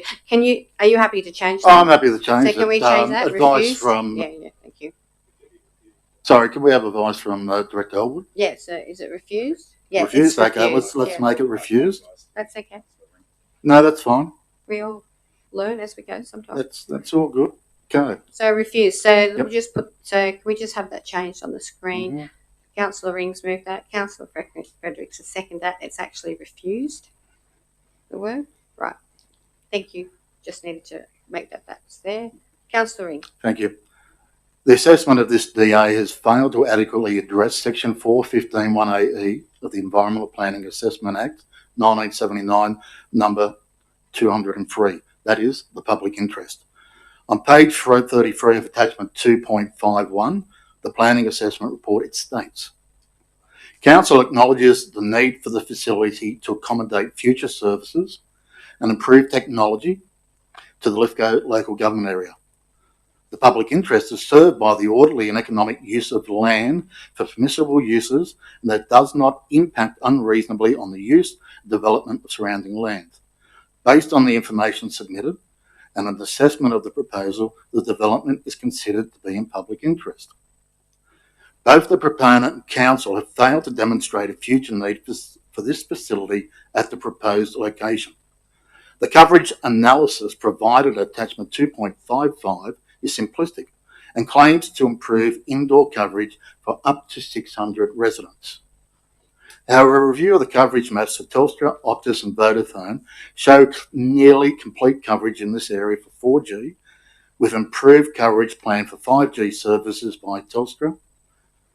Further, it is not anticipated that there will be any additional industrial or residential growth in the coverage area. This area is not growing. The proposal before Council is currently for the construction of a single monopole, including equipment such as triangular head frame and panel antennas. In none of the documentation does it state how many head frames or panel antennas will be included. A review of industry literature clearly shows that multiple head frames can be attached to a monopole. So currently, we cannot adequately assess the impact of this development on our community. Do multiple transmitters increase health risks to the community, or are the federal standards adequate? This question is not addressed anywhere in the proposal or assessment, so how do we make an informed decision? This development, in my opinion, is commercially optimistic. It is not being proposed by a telecommunication provider, but a private developer. The evidence of future development for the specific tower is not demonstrated, and there is inadequate evidence to support current needs, only commitment to not construct until they have clients.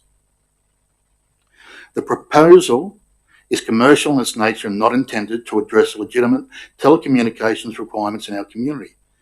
It is a symbiotic relationship between the proponent and the landowner to increase their financial returns. If you support this amendment as challenged by the developer, we may lose in court. That's the nature of the beast. However, if we win, it will set a legal precedent that restricts these developments from being undertaken purely for commercial gain when there is no legitimate public interest being served. Councillor Fredericks seconded it, then I can come to you, Councillor Evangelos. Councillor Fredericks? I found it quite interesting when Chris Hayes was talking. It has not been disproven that these towers cause health risks. It's still being investigated. For that to come out saying it's been proven to be false, no, it hasn't been disproven at all. And having this been specifically chosen for this particular spot, wasn't it the last one where it was a couple of metres the other way close to the railway tracks? So I don't get how you say that specifically chosen that area. It's moved from where it was originally meant to go. I don't agree with it for the pure reason being EM fields. No one can actually say whether or not they do cause issues. Having it so close to one of our main areas that tourists actually stay in at the caravan park was a major red flag in my view.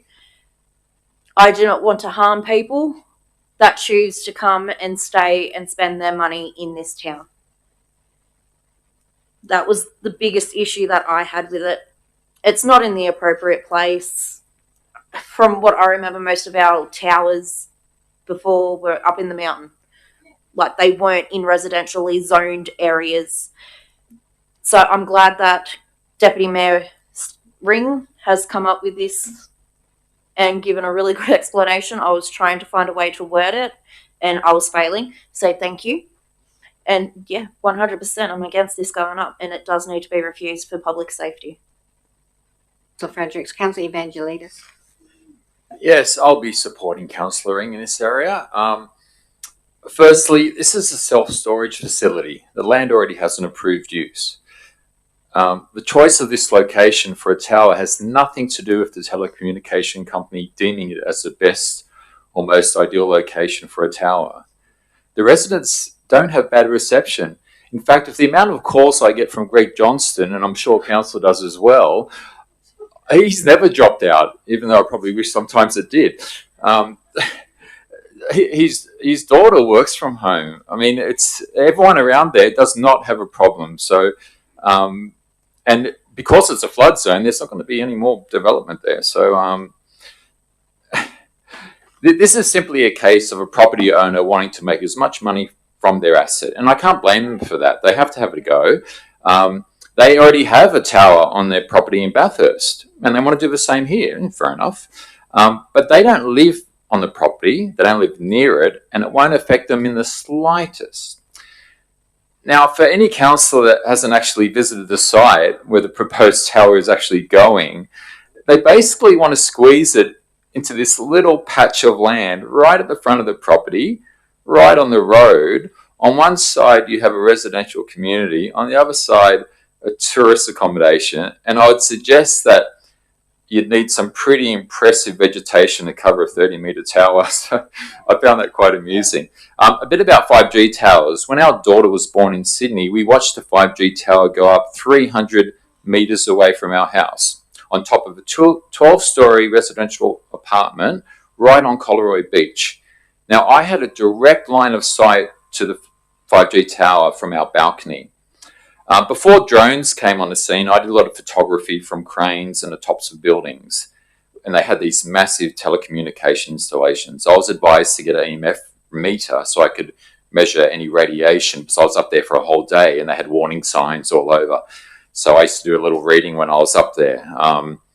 When this tower went up, I got my little meter out and it went off the scales, like totally off the scales. No one from a company came up to my house to check if it was safe. They just stuck it up. When I closed the screen door, it dramatically went down. So it acted like a Faraday cage. So after much research, I spent $5,000 on window tinting, which had a metal element to reduce the effect. I mean, I had a newborn. I wasn't prepared to risk our newborn being exposed to any new technology to be told 20 years later, oh, it was the best advice at the time. We didn't know it would cause that. This was 7 years ago. And something interesting happened. At huge expense, they removed the tower. Why would the owners that were getting probably 50 grand a year want this removed? These companies will not tell you why or how many they removed. They don't have to. But I'm pretty sure they signed a non-disclosure agreement with the residents. The tower is no longer there. Let's look at the other side, the accommodation. We're in a country town. Country charm, nature, fresh air. The last thing you want to do when you go to the country is look at a 5G tower 37 metres away. For one person's profit, we are potentially risking the health of nearby residents, a tourist-based operation that serves 100 to 100 people daily. 100% we refuse this. We let the community know that these things are not for areas that don't need it. Any further commentary or debate on this matter? Yes, Mayor Coleman. I was looking at the height, which is only 30 metres. Now, trust me, that is unbelievable. It's tiny compared to what the 385 metre wind towers are going to be. However, my biggest problem here tonight is to see there were 65 signatures and five formal submissions, and then after that there was 3 more submissions received. Now that tells me that it's a little community that, can I ask one question please? How many people approximately live within a couple of kilometres of that? Do you have any idea? Councillor Statham, I'm sorry you can't ask the community. Right. If we Anyway, could 65 speak to the matter at is hand. a lot of people in a small area. I don't have any problem, and I've got to tell you the truth, after seeing 185 metre wind farms, I have a big problem. But 30 metres is not what I'm worried about. What I'm worried about is there wasn't enough evidence tonight, health evidence. There wasn't enough health evidence that I could say that I'd be happy to let it go ahead. So coming in tonight, when I saw the council approved it, I read it and I thought, well, 30 metres is nothing really. You think it's very tall. It's not really, to be truthful. However, I don't want to ever try and get something through council when the whole council depends on our residents, for the residents to get some sort of illness without proof. Mr. Hayes came across as if there was no worries with the health situation. Since then, I've heard the speakers, I've taken notice of the speakers, and I certainly can't vote for this now tonight. Any further debate? Councillor Marnie. Thank you, Mayor. Firstly, I just wanted to thank Mr. Johnson for bringing forward an issue which I spoke to earlier on, which is around due process. Caravan parks play a dual role in towns like our own. They play a role for providing visitor accommodation, but they also play an important role for low-cost accommodation. So for people in that caravan park, that may in fact be their home in the short term. The fact that up to 40 people are not part of the conversation bothers me. So I thank him for taking the time to bring that to our attention. I won't reiterate the points that Councillor Ring made and made very well. I note Mrs. Towers talked to a number of issues of setting these into residential settings where if we do need to have one in that location, why aren't we co-locating it with the waste and wastewater treatment plant, which is an industrial site of that nature, rather than putting this into a residential.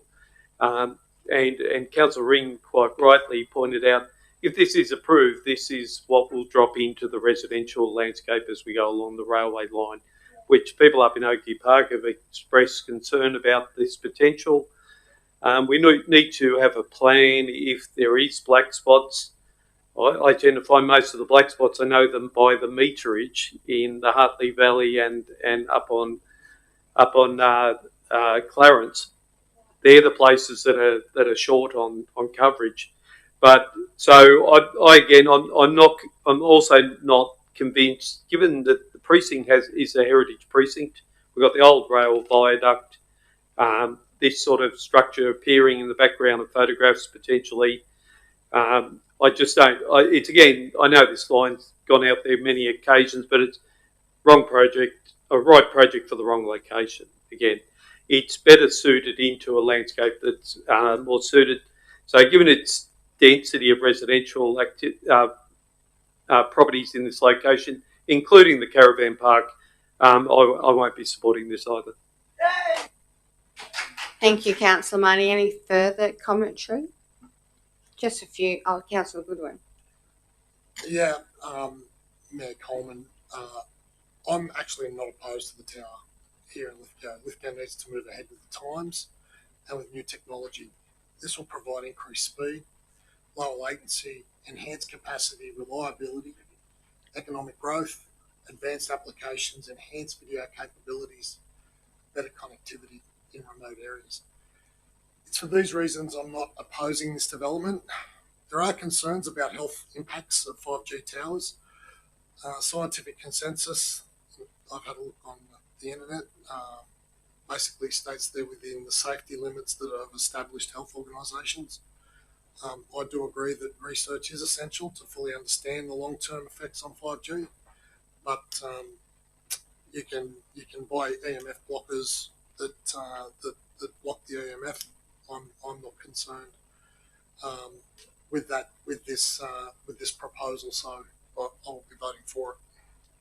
Thank you, Councillor Goodwin. Excuse me, Mayor Statham, can I ask a question, please? Well, it's Mayor Coleman. You're Sorry. Councillor Statham. Sorry, apologies. Can I ask a question to somebody in the audience, or can you ask a question for me? You can ask. What is the question? All right. The question is, where is this this new supposed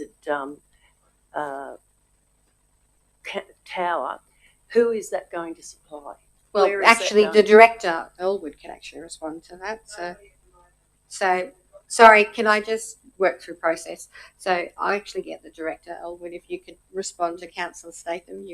Mr. Elwood, could you please advise, if it's known, otherwise you can take it on notice, whereabouts does this cover? Because if it covers Capertee and Cullenbullen and parts of Hampton and Hartley, I could change my vote. So can we get a response, Director Elwood? Thank you. Through yourself, Mayor Coleman. The proponent has provided, as part of their application, a coverage map for the tower, which primarily goes to the north of the site, so further up Coolwell Road, and some immediate coverage to the rest of the around 360. So it's only the coverage maps that we have available to ourselves. It's a low tower, low emissions tower, 5G. So the extent of coverage is not for the wider LGA. Right. Councillor Tysus. Thank you, Mayor. I'll be voting against it. But I do so on the basis of what's already been said. But the other thing I suggest is that I can't believe in that whole area that there's not another favourable site where this small little thing can be put. The other thing that gets me is the fact that Mr. Roll was just saying it's only for that area alone. I think it's about 260 homes or something in that area or thereabouts. And we didn't mention the caravan park, but I understand there's a very controversial block of land that's owned by the caravan park over near the highway. I'm very surprised that the owners of the WaveCon haven't sort of taken the opportunity to engage with Mr. Johnston and put it over near the highway up on the top there, which would cover the same area. It would only be probably 150 metres away and certainly way past any of these people's homes and that sort of thing. And you could put it on the council land at the waste, the sewage plant, but that might have a conflict of interest for the council. But the reality is that there are people around there that where you can put a 30-metre tower. Certainly any higher, I certainly wouldn't suggest it, but that 30-metre tower, to me, slimline, you wouldn't see it in that paddock anyway. So I was wondering whether I'll be refusing it, but I would encourage the Wavecom, if they are looking for something like this proposal, not to jam it in the corner of a storage shed block, but to look at some of the other land over the other side that might be available to them where they won't come up against any of these issues. Thank you. Thank you, Councillor Tysus. Before I hand over to your right of reply, Councillor Ring, I will be supporting Councillor Ring's recommendation to refuse it.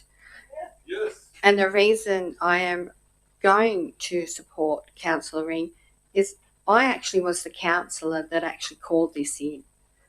I was actually the councillor that had a number of you come to me and speak to me about the issues that you faced in regards to this development.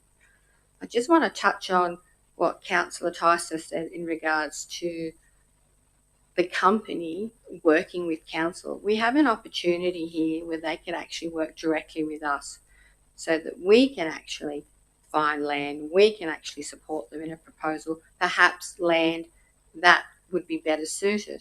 When I drive from Portland to Lithgow, I find that at Lidsdale there's issues, at Cullambullen there's issues. Even when I'm on the phone with friends who live in Hartley, there's issues. With friends who live in the Vale, there's issues.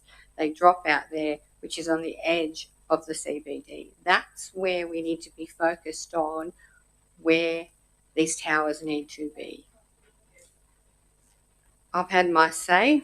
I will now hand over to the right of reply to Councillor Ring. Thank you. Changes coming to the Code of Meeting Practice will require when these DAs come before us, we have to justify the reasons for refusing. This is why I spent a fair bit of time on it. The council staff are required to review the applications based on the requirements of the EPA Act. It clearly articulates what has to be taken into consideration. They are impartial, they don't make judgment calls. I believe they erred on this time in relation to the public interest. I can't speak to the medical issues. I couldn't put up an argument for that because I don't have the knowledge or the expertise. But I know there is no demand in terms of it's being met, it's being dealt with. It adds no benefit or value. It is purely about profit making. And I'm happy for people to make money. I'm not anti-development, and I respect Councillor Goodwin's position on this. But it needs to go. It's the wrong location for the wrong reasons. There is no telco signed up for it. This is a speculative proposal. It needs to be hit on the head. Thank you, Councillor Ring. We need a division in regards to this, so I'm going to move the division straight away. So if I can have all the councillors in favour of this recommendation, please raise your hand. We'll do the division straight away. So that's councillor. Should we not have a vote first, then have the division? Can you not do both? So we move the division. No, I think we do the vote first, then we do the division. All right, well, I'm happy to do that. So we'll move it. So I'll put that all in favour. All those in favour? All those against? I'll call the division. All those in favour, please raise your hand, which is Councillor Statham, Councillor Evangelides, Councillor Ring, Councillor Smith, Councillor Marnie, Councillor Fredericks and Councillor Tisus, Councillor Coleman. All those against? Councillor Goodwin. The matter was carried. Thank you. We move on.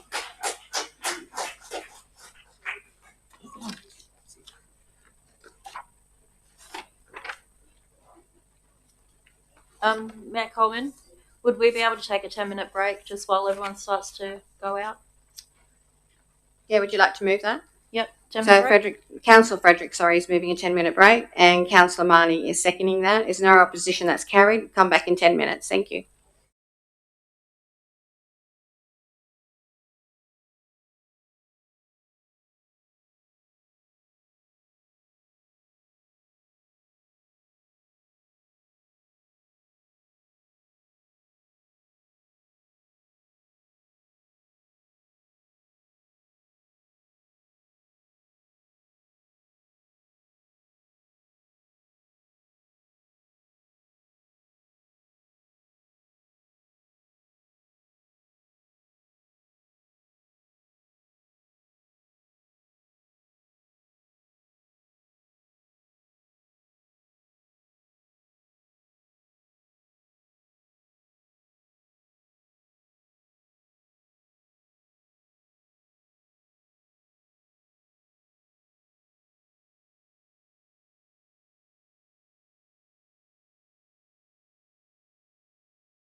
Thank you. Welcome back. I need a motion to move back into council.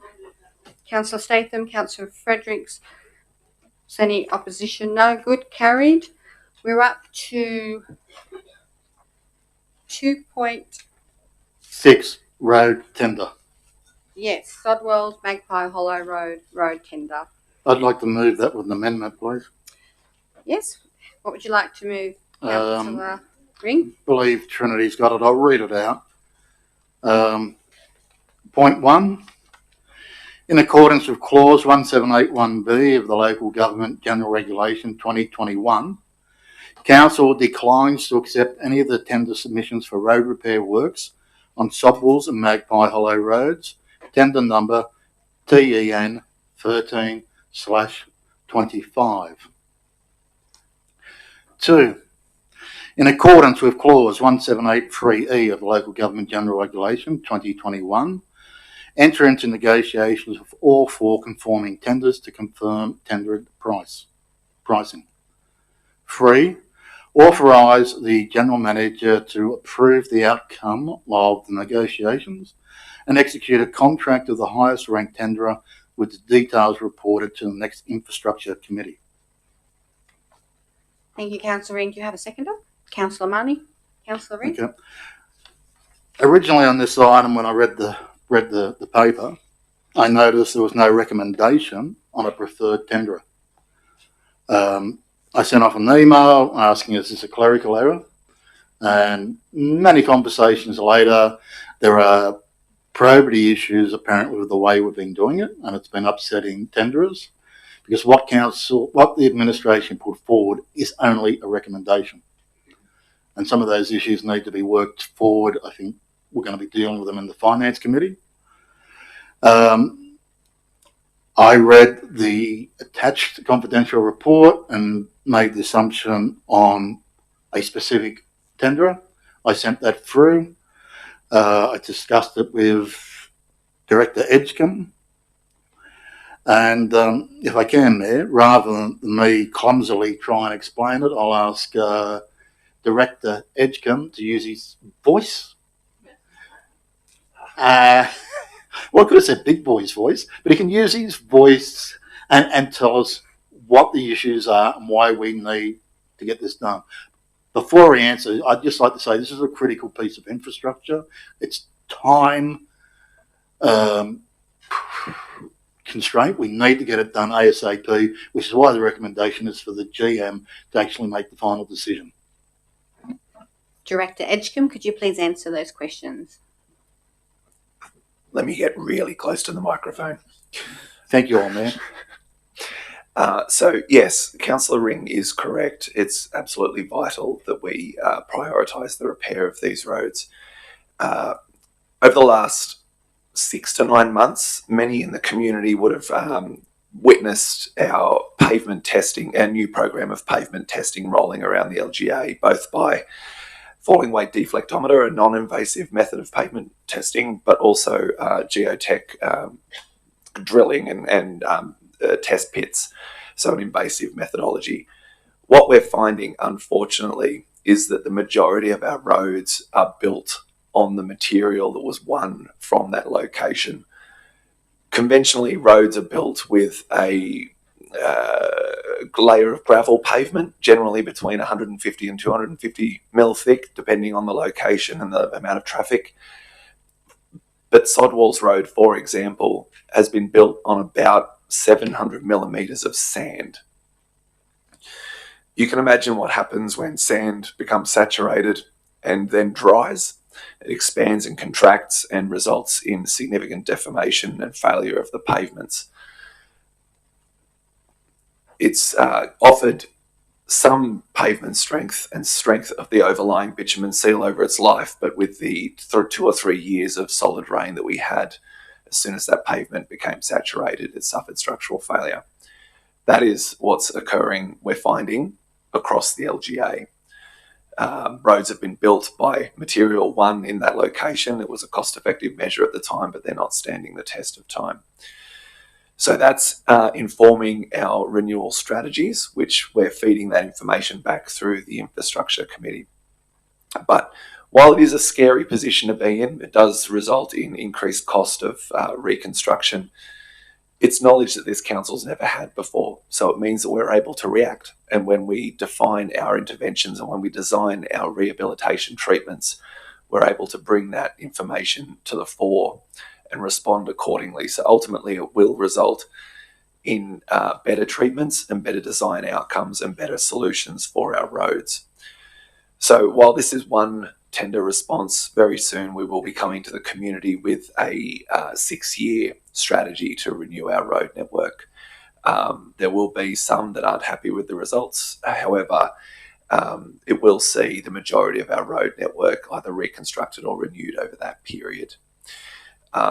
So in the meantime, our roads will continue to fail, unfortunately, until they're reconstructed. We will be maintaining them to the best of our ability with the council staff who are dedicated to the task. We'll be in contact with the community in time, and I look forward to having those conversations in due course.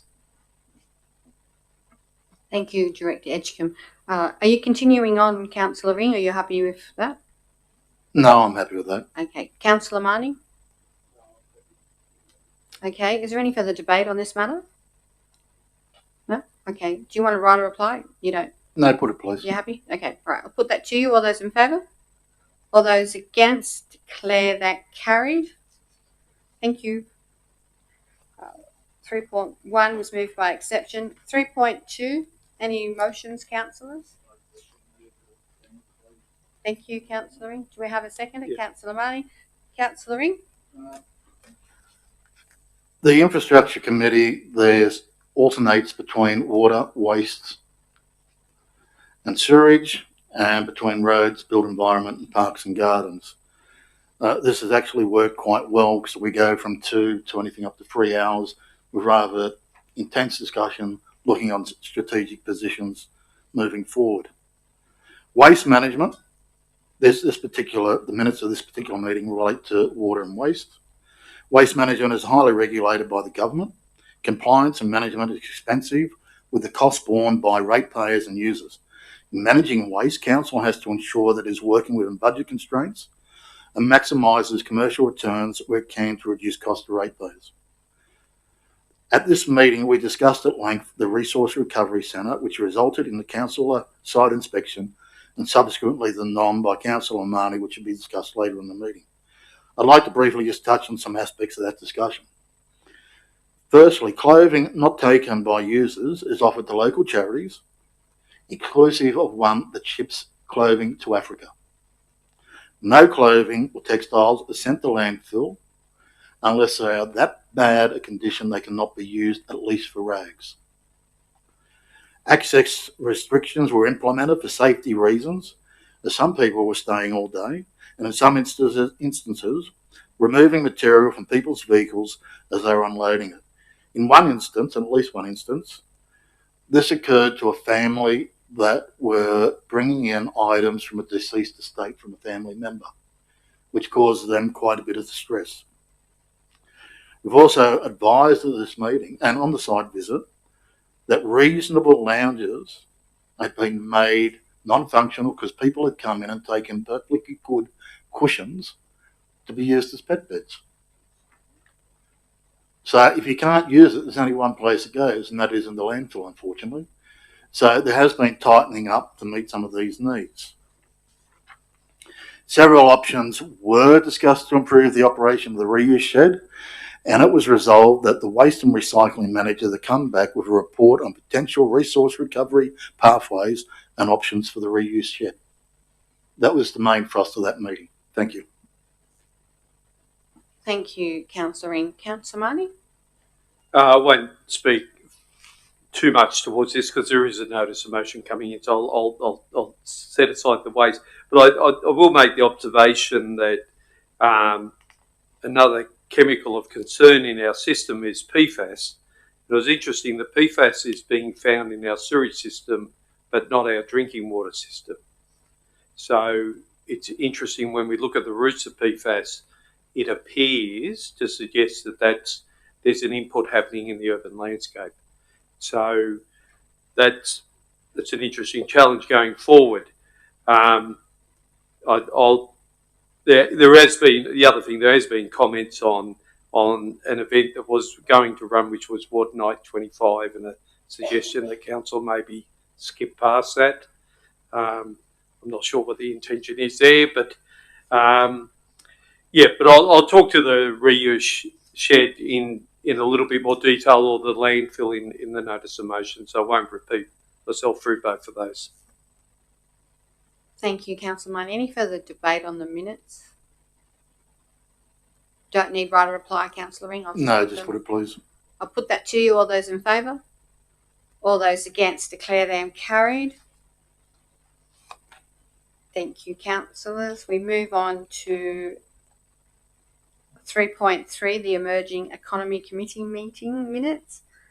I'd like to move that, if I could, Mayor, with the recommendation as it stands. Thank you. Do I have a seconder for that? Councillor Marnie, you happy to second? Yeah. Thank you, Councillor Ring.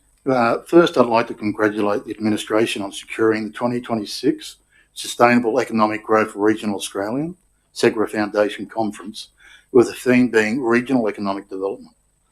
This event will bring over 200 delegates to Lithgow on March 26, which should provide an economic boost for our accommodation industry and provide an opportunity for councillors to attend and to increase their knowledge in this area.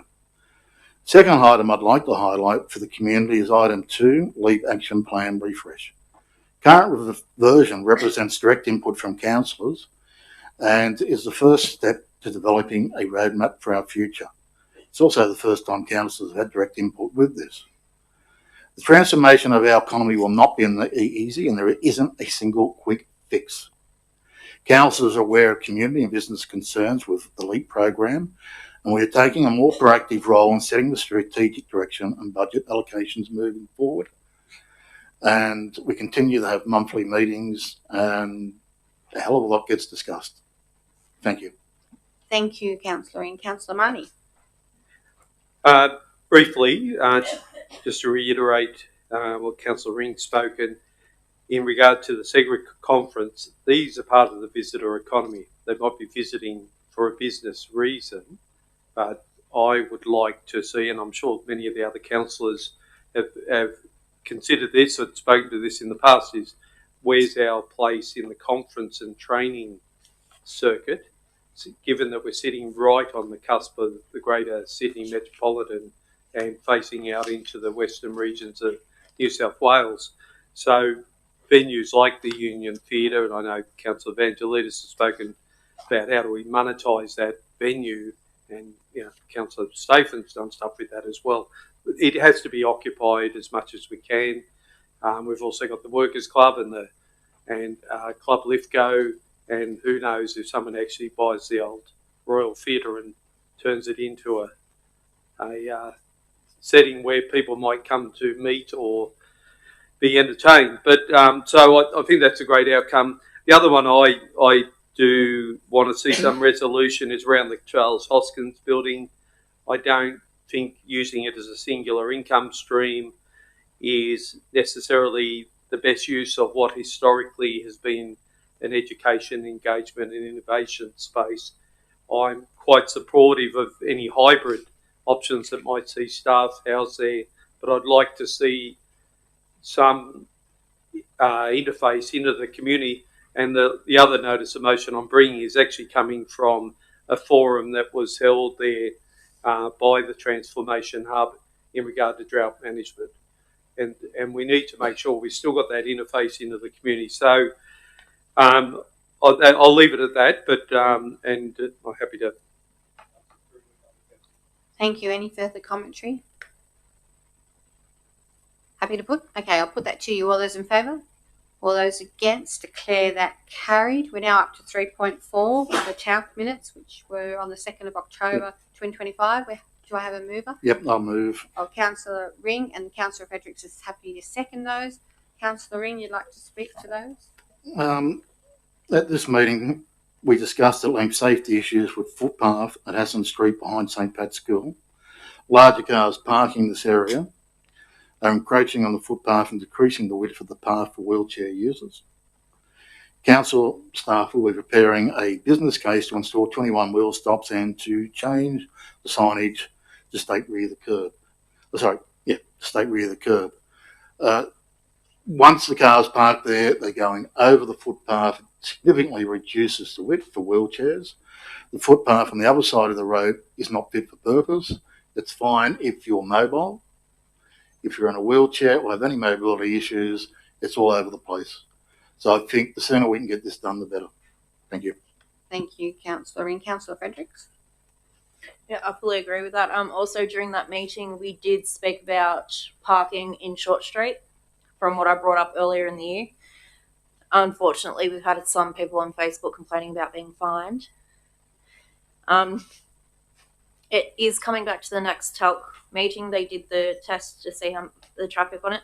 I do think that we do need to do an educational thing for those in the community that still don't understand parking in a no stopping zone means you will be fined, means that you will lose demerit points because you're breaking the road rules. Also, parking in the no parking zone, that is a 2-minute load and unload zone where you can't move 5 meters from your car, is also an infraction and you will be fined and lose demerit points. Sadly, it's like we've got to really nag that on home. So if there's something that council can eventually do where we have councillors, someone from Transport New South Wales and a police officer with the school principal, and we do a thing that can go on social media that completely explains what each sign means, the consequences of breaching those signs, and that at the end of the day, it's about child safety. Doesn't matter if your kid's going there, if you're parking in an area where you shouldn't be parking, you're putting your child and every other child at risk, and that's not even going into the risk you're causing the adults that are there to collect their children. It is becoming an issue. We're in the second week of school and they're already parking on the corner in the no stopping zone at Lithgow Primary. And if they're not parking there, they're parking on the other side where it's completely no stopping during school hours, and it is clearly marked, which is making it difficult for people to go down Short Street and for the children to be walking across Short Street. It's a matter of time before a kid ends up killed there, and it is becoming quite serious, and they're just not caring. Thank you, Councillor Fredericks. We'll take that commentary on board. Any further? Councillor Marnie? I'll be brief on this one. If we can't bring about behavioural change either voluntarily or through a regulated approach through fines, it may come to Mr Edgecombe to consider modifying that street surface and removing the parking space. So if we can't achieve that behavioural change, I do agree with Councillor Fredericks that another conversation in the school needs to be had. But if we're going to have a safety issue such as that persist, you may well have to put a raised island in there and do something to stop making it an informal car park. Thank you, Councillor Marnie. Any further commentary on this? No? I'll put that to you. All those in favour? All those against? Declare that carried. Thank you, councillors. We're up to 3.5, Infrastructure Committee meeting minutes, the 7th of October. Do I have a mover for these? Yep, I'll move it. Happy to move. Happy to second. Councillor Evangelides is happy to second. Yep. Councillor Ring? 2 items I'd like to flag on this. I'm sure Councillor Evangelides has an item in here which he brought to the committee, which he'd like to talk to. We did talk at length about establishing a priority list for line marking in our LGA. Line marking is critical in my perspective. It's critical in those areas where there's no street lighting, it's not built up, but we need to do it. We have limited funding for it. We need to assess the risk, and we need to prioritise it according to the risk. Prioritising and having risk management strategy will alleviate council of any adverse impacts, and there will be a report coming back next year on this issue. The other issue I'd like to flag is one that's been ongoing for some time, and that is poor drainage in the Barangaroo estate opposite the golf course. The first part of that was established by council years ago. The drainage was never addressed properly. By what I've been told is recent works at the back has exacerbated water flow into some properties. We had discussed about having a public meeting in relation to the DA out there and the proposed new bridge over the railway line. And in discussion with the staff, we've agreed that the issue of flooding and mitigating will be discussed with the community as part of the community strategic planning process next year. So I believe Director Elwood and Director Edgecombe are looking at using these meetings to gather these concerns in a number of areas. I think we do need to take these issues on board seriously, and we need to look at how we're going to mitigate it moving forward. And in discussions, long term, it's a big project, but we developed it. We have a responsibility to ensure that this problem is resolved in a reasonable, timely manner. Thank you, Councillor Ring. Councillor Evangelides? Yes, thank you, Matt. I just wanted the management to, it says here, low-level information from Council's research efforts on the prioritisation of road maintenance. To keep the public informed of where our money's being spent, especially the roads and the potential for the future of which roads, I think is just invaluable. When I first attended some of the meetings, and I wondered why was a road fixed that didn't look so bad. And during the information session, they explained that, and it made perfect sense. The reason they fixed that road was because to make the road last longer, so it won't need as much maintenance. And I think, and I certainly didn't even think of that, as a person from the community. So giving people a roadmap, excuse pun, of which roads they're concerned about, when they're likely to be addressed, I think is fantastic. I mean, I commend the council on addressing this. This has never been addressed by any previous council to this extent. It's amazing what the Shepherd people have done. But I do feel now's the time just to get that little bit of information. People understand that if other things come up, that road may not get done at that time, but it just gives people a little bit of, okay, well, I've got a couple of years before that one's looked at, or, oh, that's great news, that one's being looked at soon. So, so I commend the council for getting that information out as soon as possible. Thank you, Councillor Evangelides. I've got Councillor Marnie or then Councillor Smith. Councillor Smith, we'll go to you.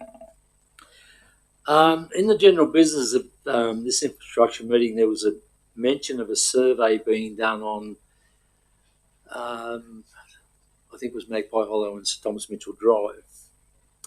This was going to be done in conjunction with apparently Energy Australia to determine where the road actually stood and with landholder boundaries. Now, if I can speak through you, Mayor Coleman, I just want to ask a few questions here. Have the landholders been notified of this survey being done by either council or Energy Australia? Director Edgecombe?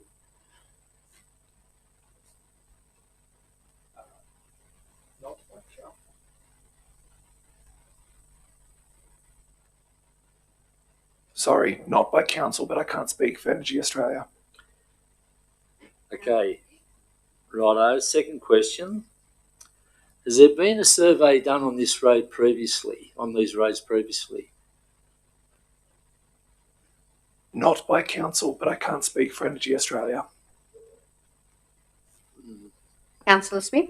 Right, well, does council then work in conjunction with companies, or companies just do their own surveys? Director Edgecombe? We will be working in conjunction and in collaboration with EA on this project, yes. Right, I'll give you another question. Will the landholders, and I assume council will, and the general public be supplied with the survey results? We have absolutely nothing to hide, so EA have committed to provide the results to council and I would have no issues providing those survey results to the residents if they want them.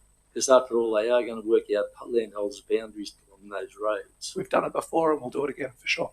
Right, and the last question I'll ask is, can information be supplied as to where the boundary is at the bottom of Sir Thomas Mitchell Drive before it enters towards the dam? And what implications regarding the land which, in conjunction with this road, which the Land Council intends on handing over to Energy Australia, which was in one of our meetings previous? These surveys have absolutely no bearing on the submerged land transfer matter. And I can't provide any advice right now on the interface between Council's Road Reserve and the lands at the bottom of Sir Thomas Mitchell Drive. But if we can take that request offline, I'll be happy to furnish you with any advice you need. Right, yeah. Okay. Councillor Marnie? I'll sort of drill back down in again. I did appreciate Councillor Evangelides raising that issue, which is a key bit of communication, and that was talked to early in the meeting tonight, that we're not hitting the mark there. But I think now that is ready to start going out into the community, that'd be terrific. My one is I was a community rep before I came on council on the flood risk mitigation planning group. There's 3 hotspots in Western Main Street, and I appreciate the fact that we're dealing with the area around the Fast Fox and the Blue Fox. There's the area directly out the front of the Gang and Gallery, and then the third one at the bottom of Enfield, outside the Still dealership, is probably the most problematic of the 3 that is now left behind. I'm interested in, we talked to this in the infrastructure committee, looking at changing the fencing profile on the rail corridor. I build gross pollutant traps at work, and that sort of mesh size would be the bigger end of a gross pollutant trap. So the fact that it can capture leaves and debris will rise the flood level up and put the flood level back into the still shop. So there are profiles which are used in other locations which are similar to the ones we'll see across the road in the primary school, which are a vertical fence. They're there for keeping children and humans out of spaces, and also some elevation on the bottom and the cleaning out of the swale behind the actual fencing. And also if we could look at a temporary modification to the pit, just to allow more water to get into that. Because at the moment what is creating in rain events, I'm happy to bring out endless videos out of my iPad of storm events in Lithgow, is we end up with debris being blocked, and that creates a flood line. So I would like to see that one moved along with some urgency, if that's possible, please. On the line marking, to concur with Councillor Ring, we do need to now do the risk register for our roads, and line marking is part of that risk register for that asset plan, which is now emerging, literally, so which is great. But there's a significant backlog on line marking and, in my opinion, some critical line marking through the urban landscape as well as the rural roads. So that'll be an interesting and ongoing conversation. And we as a council, going back to that first comment, we own the situation that's in front of us. There's no point looking back in the rear vision mirror to find who needs to take responsibility. We've got to work out a plan how we start dealing with some of the failing line marking in our LGA. Thank you, Councillor Money. Any further debate? Yes, Councillor Tassos. Thank you, Mayor. Just in regards to talking about roads and everything, is there any update on the Crownland Honeysuckle Road issue currently under consideration by the New South Wales State Government Crown Lands Department? That's to the Mr. Gurney might be able to answer rather than Mr. Edgecombe. Mr. Director or General Manager? Oh no, Mr. Director Edgecombe. I certainly wasn't trying to take the proverbial out of Mr. Edgecombe. It's all right. I feel the sympathy. I can advise that the Crown Road south of 35 Honeysuckle Falls Road has been transferred to council. Upon gazettal, which I don't think has formally happened yet, but it will become a council road. The council, we spoke about it at length at the infrastructure committee. Essentially, there's a few options available to the council. We can declare it to be an unmaintained and unformed road, which will see no cost impact to council. We can engage with the resident and get some basic costs to perform a very minor upgrade and then transfer ownership of the road to the resident at no cost to them. Or we can do what we do with all other roads, and we can form it and upgrade it and turn it into the same standard of road as many other members of the public experience.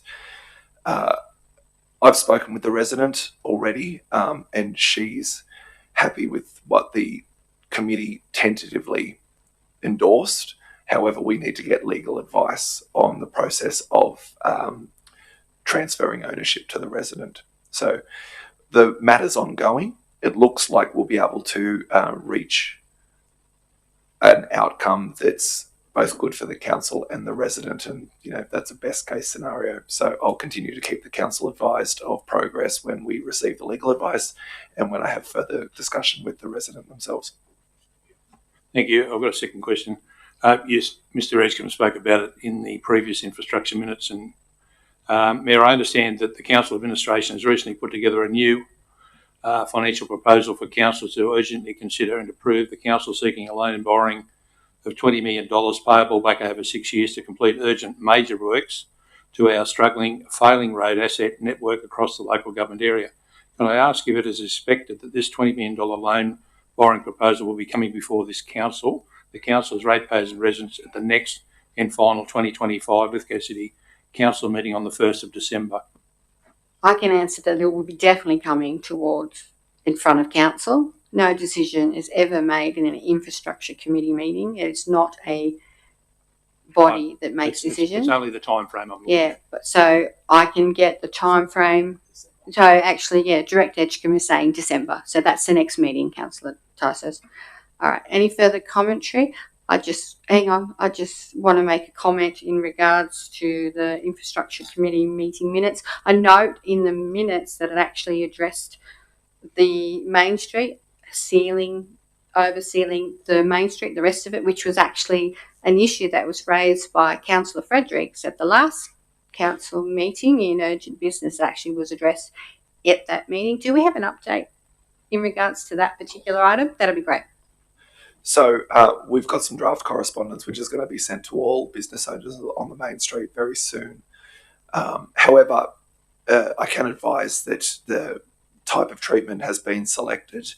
The staff have arranged how it's going to be applied, and all we're waiting for is for the weather to warm up. We need surface temperatures that are 15 degrees or greater to ensure that that material adheres to the pavement, to the pavers, which most of the community will know from the forecasts for the next couple of days. We're not going to be getting that for the coming few weeks. So we continue to monitor forecasts. The work will be delivered in-house, and as soon as the weather's warm up and are more reliable, we will be applying that treatment. Thank you, Director Edgecombe. I know that was important to... Okay, so it was Councillor Evangelides that raised it. It was an urgent business. It doesn't matter, but it was important to the council to get an update in that space. Councillor Ring? Look, just briefly to the issue that Councillor Tysos raised.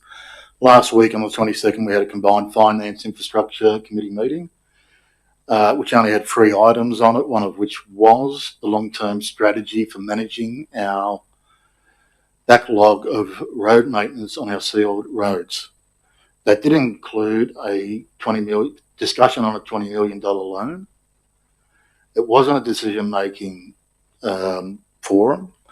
The matter was discussed vigorously, and a number of options were looked at. And there was a lot of questions I put to Mr. Edgecombe, but it will come back at the next meeting. Director Browning has looked at all the borrowings. We've looked at the pros and cons of borrowing. What happens if we don't? every decision we make comes with risk, but I believe when this comes to council in December, we can have that open and transparent debate. Thank you, Councillor Ring. I'll put that to you. All those in favour? All those against, declare that carried. We now have 3.6, the Sports Advisory Committee meeting minutes. I understand that Councillor Goodwin wishes to move that, and Councillor Marnie is seconding that. I'll come back to you, Councillor Goodwin, so that you can speak to that. Yeah, thank you, Mayor Coleman. I just wanted to speak to this meeting. We brought up a master plan of parking around our sporting precincts, along with reports on facilities for women at our sporting facilities, and also lighting in sections such as Tony Lucchetti Sports Field and the soccer fields. We have for a long time identified these parking issues at these facilities as being in urgent need of upgrades. What we need to do is identify grants, partner with industries, and make this a priority for all our sportsmen and women in our community. In the past, Lithgow's arguably produced more sporting champions than any other town in Australia. I'd like our facilities, as good as they already are, to be brought up to a standard where regional, state and Australian level sports for all genders that can be played. We've spoken about this and at length, and hopefully this will be not put on a back burner, and we'll be seeking grants and partnerships to upgrade these facilities. Would you like some response to that, Councillor Goodwin? Director Edgecombe is happy to respond if you like. Yeah, absolutely. Yeah, great. And I think Councillor Mahoney. Yeah, all right. Well, we'll get a response from the Director and then we'll come to you, Councillor Mahoney, in a minute. Through you, Mayor Coleman, I've spoken with Councillor Mahoney, and I apologise that I haven't spoken with you, Councillor Goodwin, but while it still needs to come to Council for endorsement, a budget variation is in the process of being moved through the motions to reallocate some money from the operating budget for this financial year to develop, because we hear the criticality and importance of the sporting precinct master plan and the resulting parking plan. So we're going to be, our proposal is to allocate $50,000 to that task and develop it and deliver it this financial year. It's always the case that no one will partner or fund projects with council unless these projects are shovel ready and we've got plans on the books. So in hearing the priority of it, we are getting our skates on. We just want to get it delivered. There's also in the operating plan for this financial year, $150,000 for a sports precinct lighting plan, with the focus being on Queen Elizabeth, on Tony Lucchetti. As we understand that's a significant area of need as well, and we'll be moving through all other sporting facilities in the LGA as well, including Wallerawang Sports Ground. But I take the point about the all gender amenities, making sure that they're catered to as well, and we'll be looking to address those through some strategic planning through future budget bids. Thank you, Director Edgecombe. I'll come to you now, Councillor Mahoney, if you like. Sure. Thanks to Councillor Goodwin. He's summed up what are some of the key elements that have been the centre of discussion for the last year in the big picture items. We are an interesting town. We're a very small population, but we continue to turn out high-level sports people out of our junior ranks. Everyone knows me. I've got a bit of an obsession around the game of rugby league. We've got a 150-game NRL player hooker for the Warriors. We've got his younger brother just signed with Newcastle. We've got another player in the Penrith Juniors reserve grade playing centres. We've got women coming through the Tasha Gale. And we've got two young fellas who have just been signed by the North Sydney Bears, who, for the old North Sydney Bears fans, will be returning to the NRL comp. So there's an amazing amount of depth and talent in our sporting community, and I think it's important, and I'm really something I'm very proud of this council, have been for the last quarter of a century, is that it makes time to run sports advisory committees. And I think Councillor Goodwin's really nailed the three key elements that people are. What I sort of asked was people to suspend their disbelief that we'll take these things forward. But I think there is a genuine desire. There's also not a code war out there. One code isn't going against the other. When the Sports Advisory Committee comes together, people are listened to equally, and we're really looking at the big picture outcomes. So, and as Mr. Edgecombe very rightly said, having master plans are like having a debit card to grant funding bodies. They can deposit money into it once they start to see you've got a plan. It's when you come and say, look, we've got an idea, we'd love a slush fund, let's say $500,000, and then they want you to express what it is you're going to do with that. We don't have a planned approach. So that concept around shovel-ready projects is really critical. So I'm optimistic that, we'll keep progressing these ideas forward. We've just got to see if we can win the money. The money will need to come in some parts from outside the organisation. So we've got to be ready for when those funding opportunities come up. Thank you, Councillor Money. Do we have any further debate on this item? Oh, Councillor Smith, yes? Look, just to add what the other guys, Councillor Marnie and Councillor Goodwin have said. What I've noticed, I'm on this advisory committee as well. What I've noticed, this master plan thing, I don't want to sound like I'm a bit negative here, but I just do believe that sort of thinking too far ahead. We've got areas that we need to designate for parking. Now, last meeting, there was a swimming club, basketball, there was someone else, and they all wanted to use Watford Oval for parking. Now, as a time come, this might be a sad thing to say because I've lived in Lithgow all my life, and Watford and Conran and those grounds are sort of historical as far as I'm concerned. But I think a time has nearly come where Watford might have to be considered to be a parking area. Now, I know it's a brave call to make, and I know a lot of people would probably not be happy about it. But when you look at that need, that can also be used for parking for shows, anything that goes on at the Tony Lickety Field. I just believe the time has come to start thinking about that for parking. And also another area of parking I do believe should be possibly the old Hermitage site, which could be conducive for your hockey and your soccer grounds. So they, to me, are the small sort of footprints we need to do at the moment just to supply the sports that are being successful. At the moment, there's a lot that are probably going down. Well, some of these other ones are actually going up. And the other issue there I'd like to see probably really looked at seriously is the women's rugby league. They're actually expanding. It's expanding all over New South Wales, Queensland for that matter. And basically they're looking for a change room. Now there is a change room already down there. There's the defunct now Bears change room. I can't see why that can't be virtually given to them straight away and be set up. I can't see a problem. There might be a bit of money involved. I can't see too much. I was involved with the Bears at the time and I know what the dressing shed's actually set up like, and I dare say that they could probably walk straight in there and start using it. Maybe a little bit cleaned up, I don't know. I don't know if anybody's looked at it recently, but it was pretty good state when I last seen it. But my view is to start moving on the little small things now and start moving so that we're not neglecting the minor issues. I do believe a long-term idea, master plan of having a multi-function sports centre. I think it's a great idea, but I think we've just got to nut the little jobs out first and make sure we get them right. Thank you. Thank you, Councillor Smith. Any further debate on this matter? Before I give you a roll of reply, Councillor Goodwin, I'd just like to make a few comments myself. I think the master plan idea is crucial to ensuring that we have sporting facilities in this town, and sport's very, very important.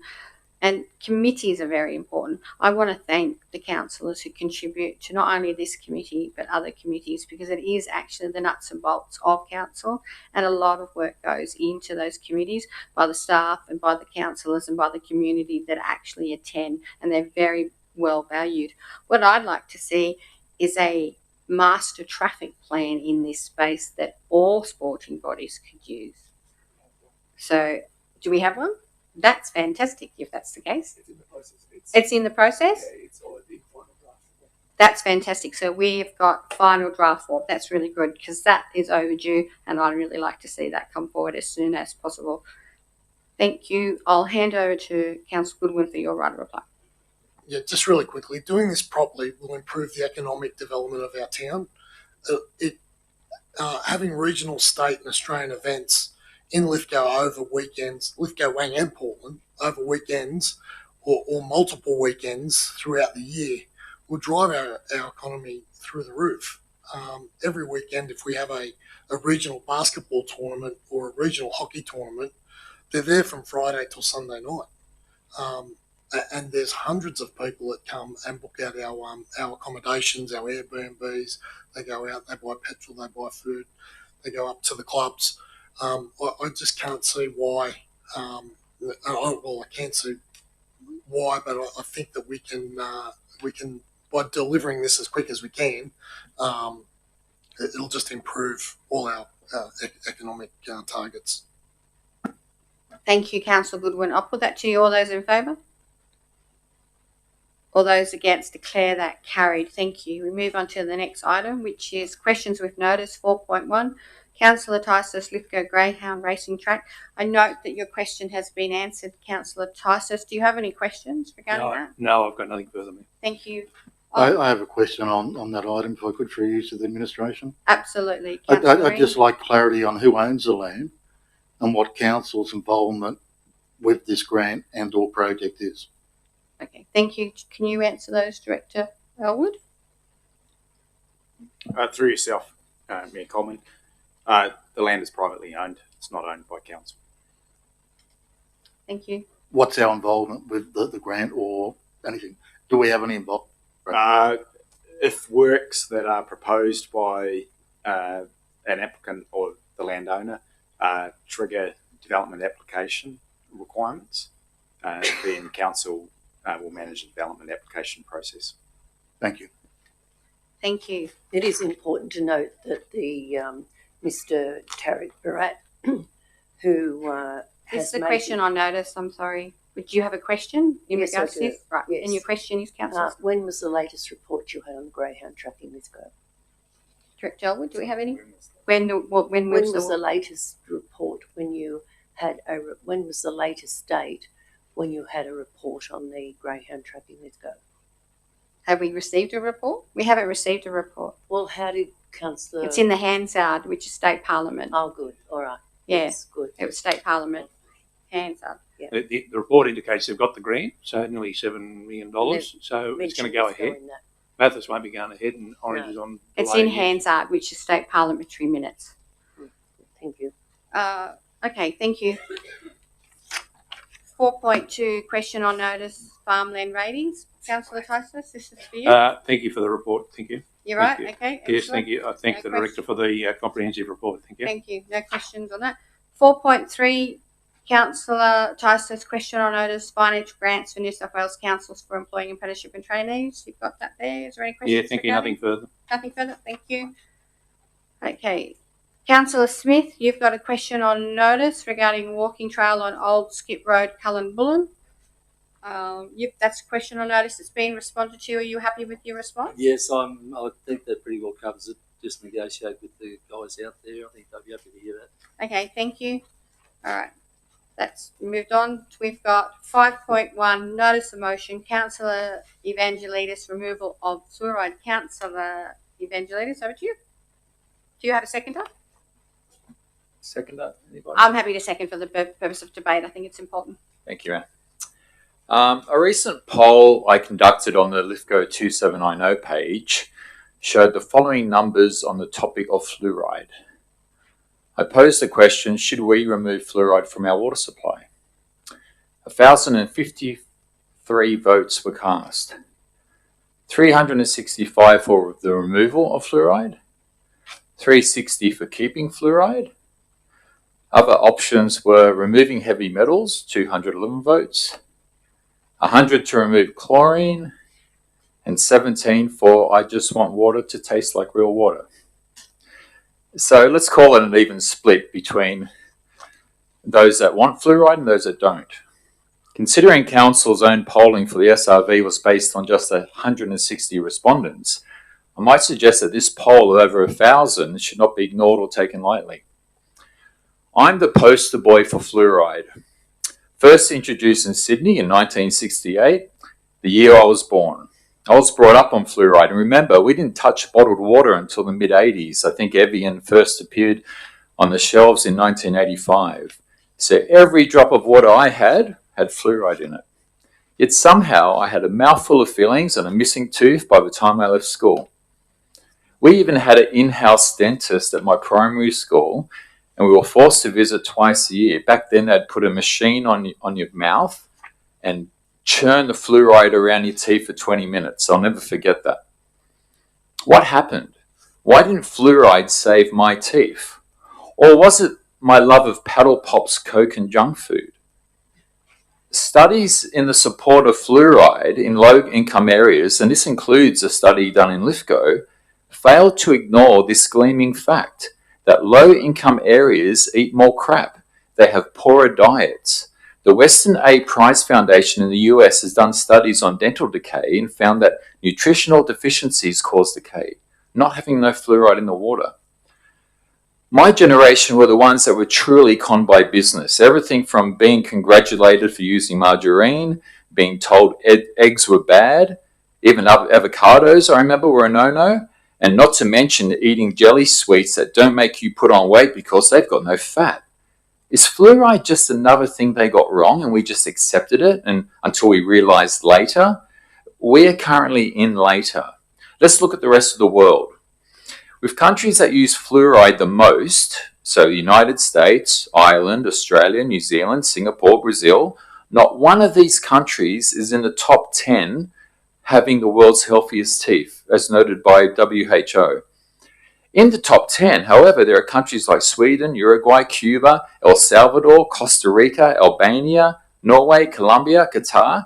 In fact, Ireland started adding fluoride in 1964, and they are still one of the world's worst countries for teeth health. For the argument that the reason most of Europe doesn't add fluoride is they have it naturally, we too have it naturally, but with our little addition, it's up to 3 times what they have in Europe. A recent study funded by NHS, the National Health Service in the UK, found no significant difference between individuals who receive fluoride water and those who don't in terms of missing teeth and reducing social inequities. Chemicals to drinking water is prohibited by law in the Netherlands. This came into effect because it was widely perceived that drinking water should not only be used as a vehicle for pharmaceuticals, furthermore, fluoridation of drinking water would conflict with the freedom to choose natural drinking water. That was from the Dutch Ministry of Health and the Environment. I mean, how can a baby's intake of fluoride be the same as a fully grown person? No one is measuring the intake of fluoride. The financial cost. We have only had fluoride in our LGA for 12 years. Our council spends 32 grand a year on adding fluoride to our water supply. It's a byproduct from the fertilizer industry that the government takes off their hands and then happily generates millions in income from councils and, interestingly, puts measures in place that make it very hard to opt out, but it can be done. The Byron Shire doesn't have fluoride, and in Gympie, Queensland, just recently successfully voted to have fluoride removed from the water supply. They were spending $200,000 a year on it. Now remember, we're spending money on a chemical additive that gets wasted every time we shower, water our gardens, and wash our cars. My family, we spend $1 grand on a filter for our home and hundreds when the filters are due to remove fluoride and other chemicals. Not everyone has that sort of money laying around. So essentially, if you don't want fluoride, you better be cashed up. Is it cheaper to buy toothpaste than to fill your water? Of course it is. People on low income should be given a choice.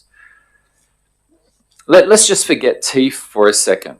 Remember, we are ingesting fluoride. So it's bound to have some sort of effect, right? After all, on a toothpaste tube, it says not to ingest. Here are 3 recent events regarding fluoride.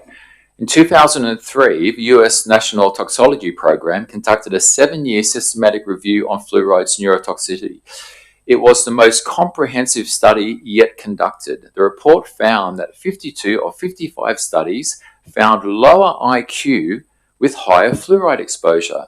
The meta-analysis could not detect any level of safe exposure.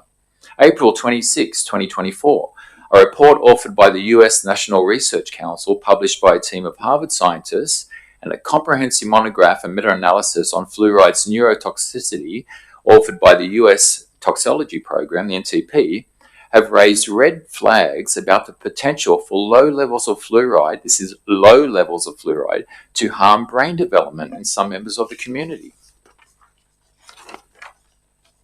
In a recent court case... What a man. Surely we're over the 5-minute mark. don't I get to speak for as long as I want? No, you get 5 minutes. Unless someone moves an extension. Can we have someone move an extension? Please. I'll move it. Okay, so Councillor Ring's moving an extension. Councillor Goodwin is seconding that. Is there any opposition to that? Yeah, how long's the extension? How long's your extension? I can only give you... As long as the fluoride filibuster takes. How long have you got, Councillor? We'll give you another 5 minutes. 3 minutes. 3 minutes. 3 minutes. Okay, 3 minutes. So up to 3 minutes. If there's no opposition, that's carried. Okay, continue, Councillor. Yeah, our health isn't that important. Okay, in a recent court case, after a 7-year legal battle in court, an historic ruling by the United States District Court of Northern District of California ordered the U.S. Environmental Protection Agency, the EPA, to take regulatory action to eliminate the unreasonable risk to health of children by the practice of water fluoridization. The verdict is a significant loss for the EPA and the promoters of fluoride. The US Centers for Disease Control found that their claims of safety made for fluoride for over 75 years were in fact not supported by any evidence. The states of Utah and Florida just recently removed all fluoride from their water supply. Now, those two states have the combined population of Australia. Are our experts smarter than theirs? Do we care more for our children than they do? We've got to get away from this blind trust of the authorities when it comes to health. We Australians are viewed as apathetic and easily manipulated. I wish that wasn't the case, but that's how industry views us. Should I be blaming my level of IQ on my fluoride consumption? Maybe, though I think an overconsumption of daytime Elvis Presley movies probably played their part. Our bodies are 50 to 70% water. Clean, chemical-free water is essential for good health. We should not be mass medicating. Medicate those that need it and those that choose it. Diet remains the single most important factor with teeth health, not fluoride in our water. Thank you. Thank you, Councillor Evangelides. I second this notice of motion because it is important to have the debate. I want to congratulate you on your research and putting together your statement. That took a lot of time and a lot of effort, and you should be acknowledged for that. However, I won't be supporting the motion. I'm sorry, Councillor Evangelides. I believe in fluoride being in our water. I raised my children out in Portland. We actually had tank water. However, I did supplement them with fluoride tablets. Perhaps if I'd raised my children in town, I wouldn't have needed to do that. I also had the opportunity to speak to some of the plant guides during the water outage. They said, yeah, it's great. Fluoride should be in our water. I know that some will be disappointed in that statement, but I believe it's important for our children's health. I think results speak for themselves. Any further debate on this matter? Councillor Ring and then Councillor Frederick. Councillor Evangelides spoke well. He's subpar. Most of what he said should have been in the nom. He should have put any references that he was referring to in there so we could check them. But I was actually quite offended by the statement that dental cavities only seem to appear in lower socioeconomic classes. I'm sorry, people who don't have much money have the same aspirations as people who are billionaires. They try to do the best for their family. It's like saying, well, if you're poor, you got a heart attack. Or if you're poor, you get cancer. I'm sorry, not everyone who smokes gets cancer. My mother never smoked and she was diagnosed with stage 4 cancer. 2 weeks later, she was dead. I'm sorry, class and socioeconomic issues play some role in some areas. But in this, I'm sorry, I believe and support fluoridation. I believe it does provide benefits. Our dental industry supports it. I don't believe that the levels are dangerous. And in the report, it makes it very clear we can't opt out of this without the government's approval. And I'm sorry, but a Facebook poll does not cut it for me. To me, a Facebook poll is totally irrelevant. So no, I can't support it. Councillor Fredericks? Look, I'm one of those little low social economic people, and well, my teeth are fine. So are my children's. So is my mother's. So is my sister's. So are many of our neighbours that have been able to have a healthy diet. Now, from the age of 16, I have not drunk tap water. Didn't matter if I was at my mother's, doesn't matter if I'm at my house, didn't matter if I was at a family member's house in Warrington, Sydney, didn't matter if I was in Pacific Pines on the Gold Coast in Queensland. I refused to drink tap water. Even with all 4 of my children, when they were formula fed, I boiled bottled water to make their bottles. It's just a thing. Some people are fine with it, some people aren't. Okay. Even my pets don't have tap water. They get bottled water because, well, they're fancy that way.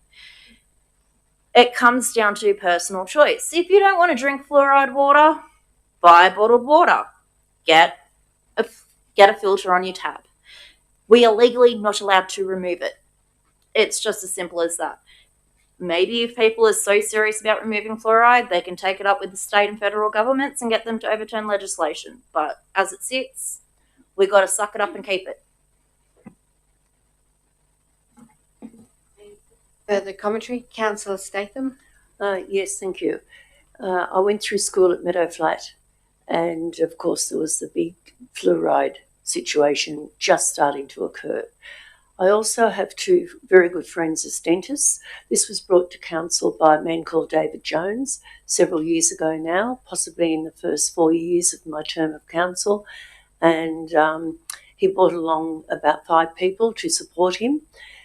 It was made very clear to me, the 2 dentists that I know very well can tell country children that don't have fluoride in their water. He doesn't look at their address. He says to their parents, but I was there one day when he said to the mother as she walked out the door, you'll have to find some way of taking fluoride tablets. So I'd have to say that I have had trouble with my teeth all of my life. So have 2 of my brothers, there's 7 of us. And I think it would be great if we would have had the opportunity to have fluoride in our water, the same as every other country child that I know that's had trouble with their teeth. Thank you. Any further commentary? Councillor Goodwin? Yes, thanks, Mayor Coleman. I don't actually necessarily disagree with what Councillor Evangelides has said. I've got my own issues with fluoride in the water, and I think what he said is very relevant. So I don't think it'll get up, but I'm going to vote for it. Thank you, Councillor Goodwin. Any further commentary? Councillor Marnie? I'll just speak briefly. Dental care for many people is completely unaffordable. They will get some support in school age, but for a lot of people, if you don't have a health fund and you're self-funding your dental care, it's an expensive outing. I'm not convinced by the argument that removing fluoride will not mitigate that risk, as Councillor Statham's spoken to and other councillors have spoken to. Having fluoride available for people with growing teeth, my understanding, and I can only take it from medical people that have spoken to me, or so at this stage I don't think a case has been built to justify taking the fluoride out of the system. So I can't support it at this stage, Councillor Evangelides. Any further commentary or debate? Right, a reply, Councillor Evangelides? Yeah, I'll just make a few things clear. they don't make it easy to remove, but we can. There is a pathway to remove it through the state government.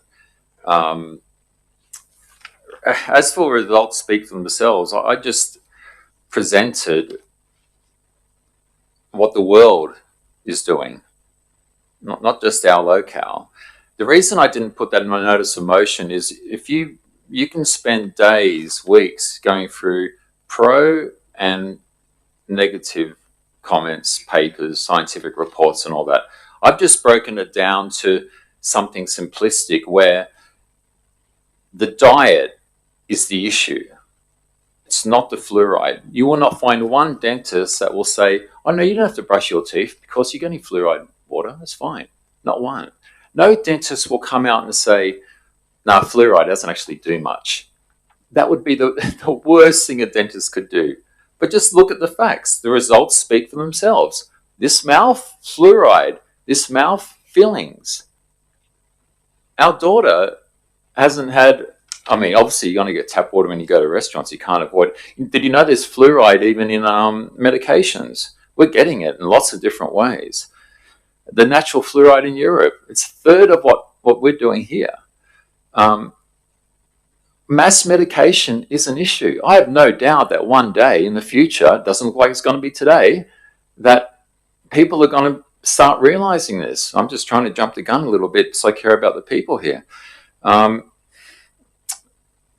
So anyway, it's good that we had the debate. I'm heavily researched in this area, and for me, what the world's doing matters. And anyway, I thank you for your time. Thank you, Councillor. I'll put that to you. All those in favour? All those in favour? All those against?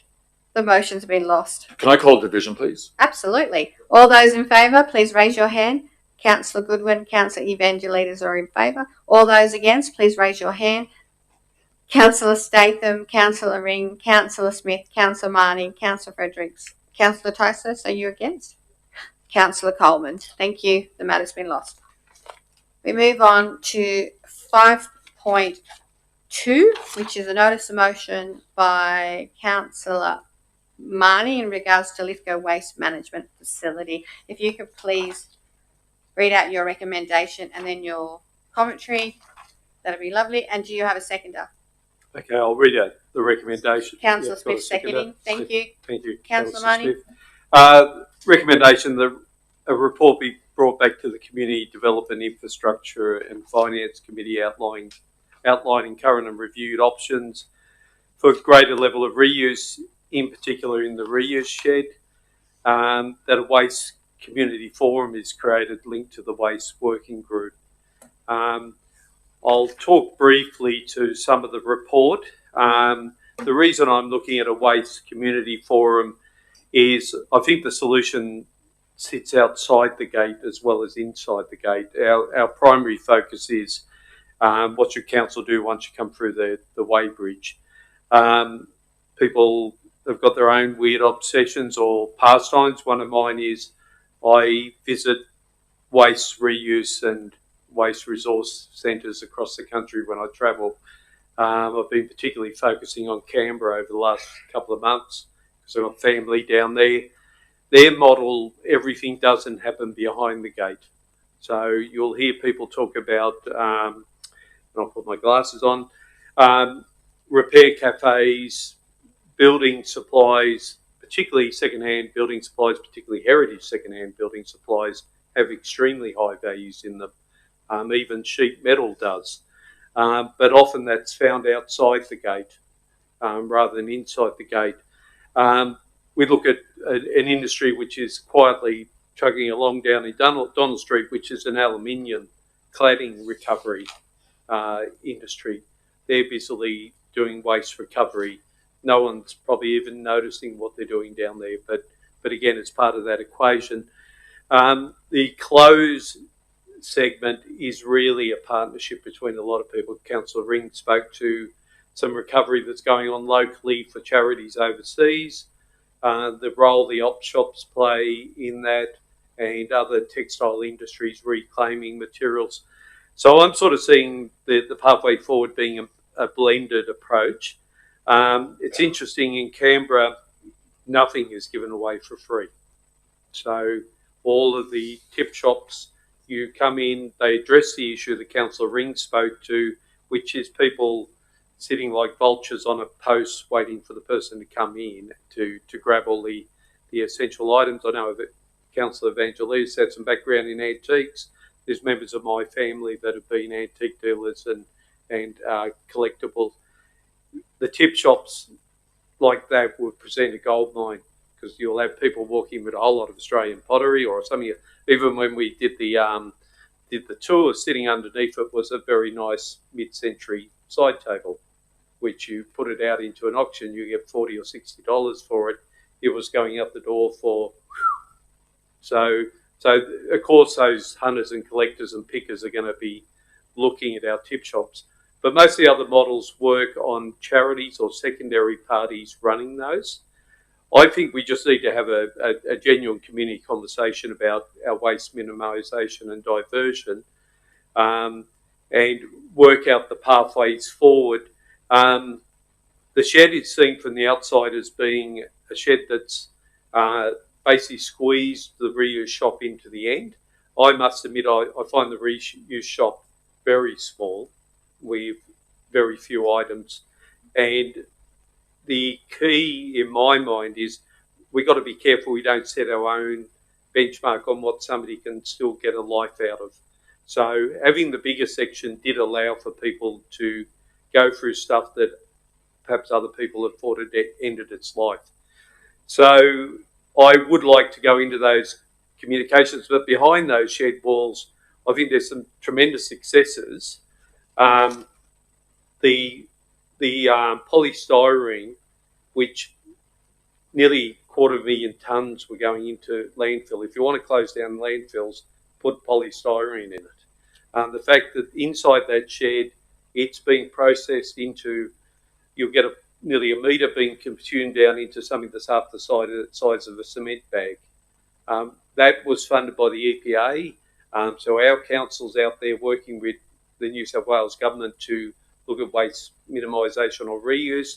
The e-waste element was really well executed.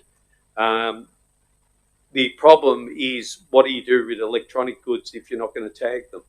So if you're going to give them away and tag them, we need to be aware of how we manage that cost. Or does that happen outside the gate? So that was the Canberra experience. A lot of stuff happening outside the gate. The people who originally started the Green Shed down there running their own business, which is co-located with an antique shop directly across the lane in the industrial landscape in Fishwick. So it's not all about council doing the heavy lifting. It's about people seeing the value and drawing it out. If we can incentivise the building industry to bring sorted waste, second-hand timber has a huge value. Even sheet metal, corrugated sheet metal, still has a significant value. So I'm sort of hoping that we can continue to be, because I actually have a lot of time for this waste management team. There's things we're doing here in Lithgow that Sydney Metros aren't doing. There's a lot of Sydney Metros who haven't introduced their FOGO bins yet. And I challenge any council to run a reuse shop where everything is given away for free. I haven't found one yet. So there's challenges there. The other thing, just off, again, outside the gate, is the staggering figure of container returns that have gone into our return and earn system. Now, what I've got from the statistics is over 36 million containers have gone into our return and earn since their inception. So if we put things in front of our community, they'll use them for various reasons. For some people, it'll be a supplementary small income, but for others, it's a conscious thing and it's a way to do it. I really love the fact that at the Halloween, we had the waste team there in their tent, and they had bagged compost, which is returned from the FOGO processing. So here's, minus the bag, here's our circular economy with green, I won't call it green waste because it's a green resource. It's gone through the FOGO bins, it's gone out and been processed, it's returning back to our garden. Sorry, Councillor. That might be me getting wound up to stop talking, but I think the forum is the way forward, that we need to bring the voices in our community. I'm sorry for going over time. And give them an opportunity to have some input, and we need to look at public-private partnerships. Everything can't happen behind the gate. Thank you, Councillor Marnie. Councillor Smith? I think Eric has basically covered the whole picture, and I'm supporting totally there. I think the actual, what I've seen down there, I think they've done a damn good job. It's come a long way since I stood on hot ash just down there in the dump. And I can tell you now, I think they're doing a very good job, and I'll support him to the fullest. Thank you, Councillor Smith. Any further commentary? Councillor Ring, then Evangelitis, and then Statham. I'd actually like to move an amendment specifically to point 2, that the establishment of a waste community forum is referred to the next infrastructure committee. I mean, you happy with that? So you're happy to absorb that, Councillor Marnie? Absorb that? Are you happy to absorb that, Councillor Smith, as the seconder? Yeah. The reason I'm saying it, because Councillor Marnie spoke very briefly about this issue, as he does, but there was not enough for me discussion about this community forum. Who's it going to involve? What are the costs? We've got reports coming back from the staff on the management of the reuse shed. I think we need to treat it holistically and get the best possible outcome. We need some more information moving forward. So I'm happy that they're prepared to accept that. Thank you. Councillor Evangelitis? Yeah, I'm glad we're giving this time. The amount of renovation in Lithgow's future is huge. Building costs are huge. So wherever people can get building materials at a price is only going to be great for everyone. We do need to monetize it. I worked in antiques for many years, and it's one of those things where when you involve money, you get treated with respect. And people just respect the whole process. I'm not talking about a lot of money, but just to keep it fair. But yeah, I'm glad we're definitely moving forward in this forum of waste management. Yeah. Councillor Statham?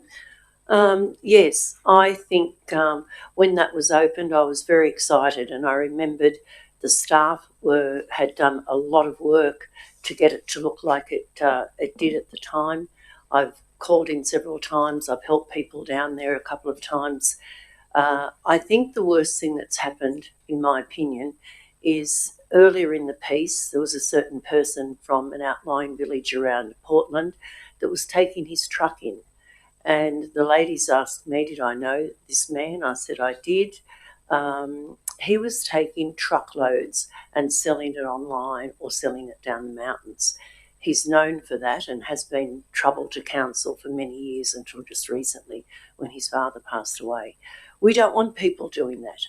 We want people going in there and being quite excited about finding some sort of treasure to them, which could be trash to somebody else. We need to make sure that this continues. I think it's very important. The majority of people that have contacted me feel it's very sad what they're doing to clothes, that they can't fit them in. I think it should go back to a decent area where you're not on top of each other trying to choose what you need to buy or not buy, just obtain. I think that there could be a way where you could have big bins and have $10 bins, $5 bins. Most people are quite happy to pay a few dollars for something, as long as it's a lot cheaper than when it is on sale. I think we need to make sure that everything is done to make this survive. Thank you, Councillor Statham. Councillor Fredericks? Look, it was a great idea, the reuse shed. I myself have dropped stuff there, and I won't forget the New Year's. I was out with my daughter, and the girl was there in a dress I put out there. My daughter approached, went, I love the dress. She goes, I got it from the reuse shed. My daughter went, yeah, it used to be my mum's. That girl ran up and hugged me and thanked me for putting it somewhere where she was able to access it. I don't agree with charging. This is my issue I have with Salvation Army and Smith family. Getting donations and then charging for it. I don't agree with it in any way, shape or form. Now, moving past that, I have witnessed a couple of issues with our tip area. The main one being on the bridge. I've witnessed the lady in the bridge try to stop a car as it's coming out, and they have completely ignored her, and she's almost been hit. I have seen people get volatile towards them because they have to get out of their box, come over and check licenses. They've done it to us because we usually go my husband's ute, which is registered in Sydney. But I understand the process they have to go through. If we're going to continue on with that process where licenses need to be checked, I personally believe there needs to be 2 people on that bridge, or we have like boom gate type of things, just to make it a little bit easier and a bit safer as well.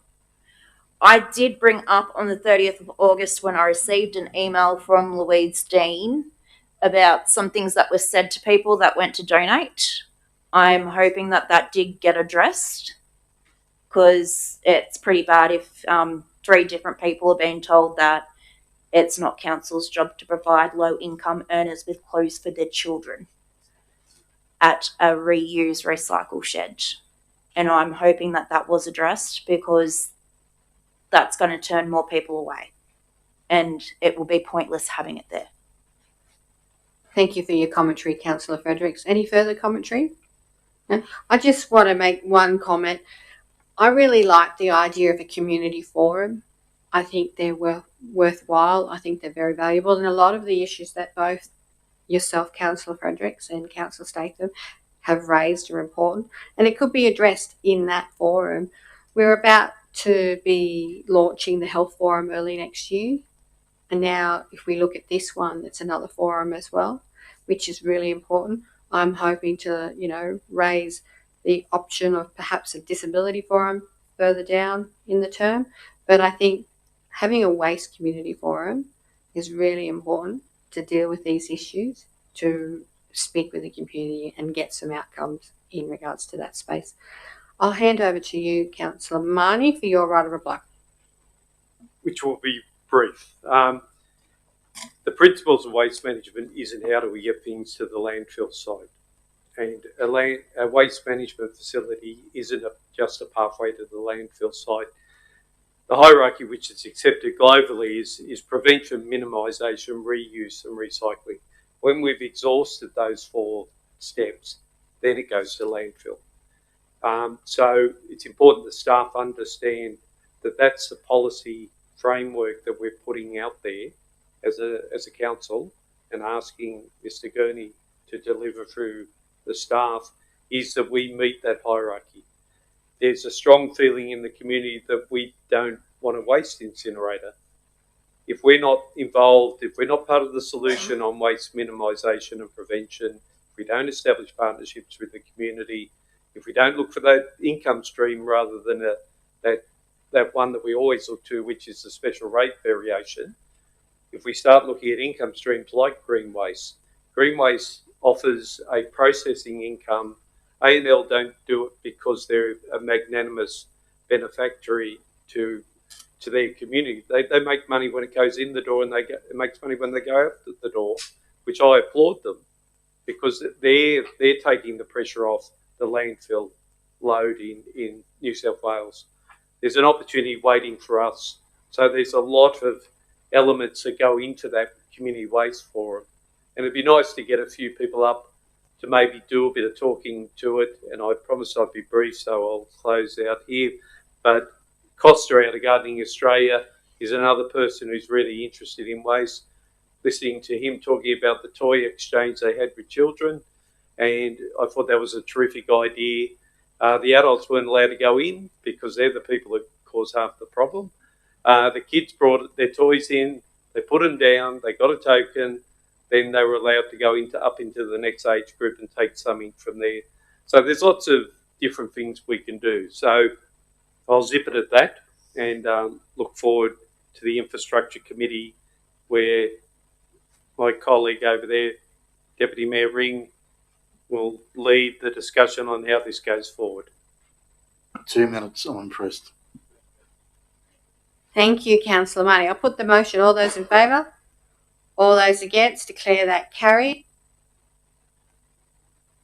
We're up to 5.3. Councillor Marnie, review of Council's current preparedness for response to drought events. If you could please read your recommendation and speak to it. Do you have a seconder? Councillor Fredericks seconding. Councillor Marnie. This is just a revision of where we stand, and I thank the staff for their detailed, somewhat technical report, but if people have had a look at that. And essentially that I'm looking for a report to be brought back to the Community Development, Infrastructure and Finance Committee outlining current and reviewed options for drought response and support to our rural communities, particularly the farming and horticultural sectors. I accept in the response that unlike other events, they appear over the horizon and they're on us like a bomb. So when we have a fire event or a storm event, there are structures in place and systems in place which are governed often by the RFS. We'll have a declaration of a Section 44 event that enables a whole lot of things to be put into place.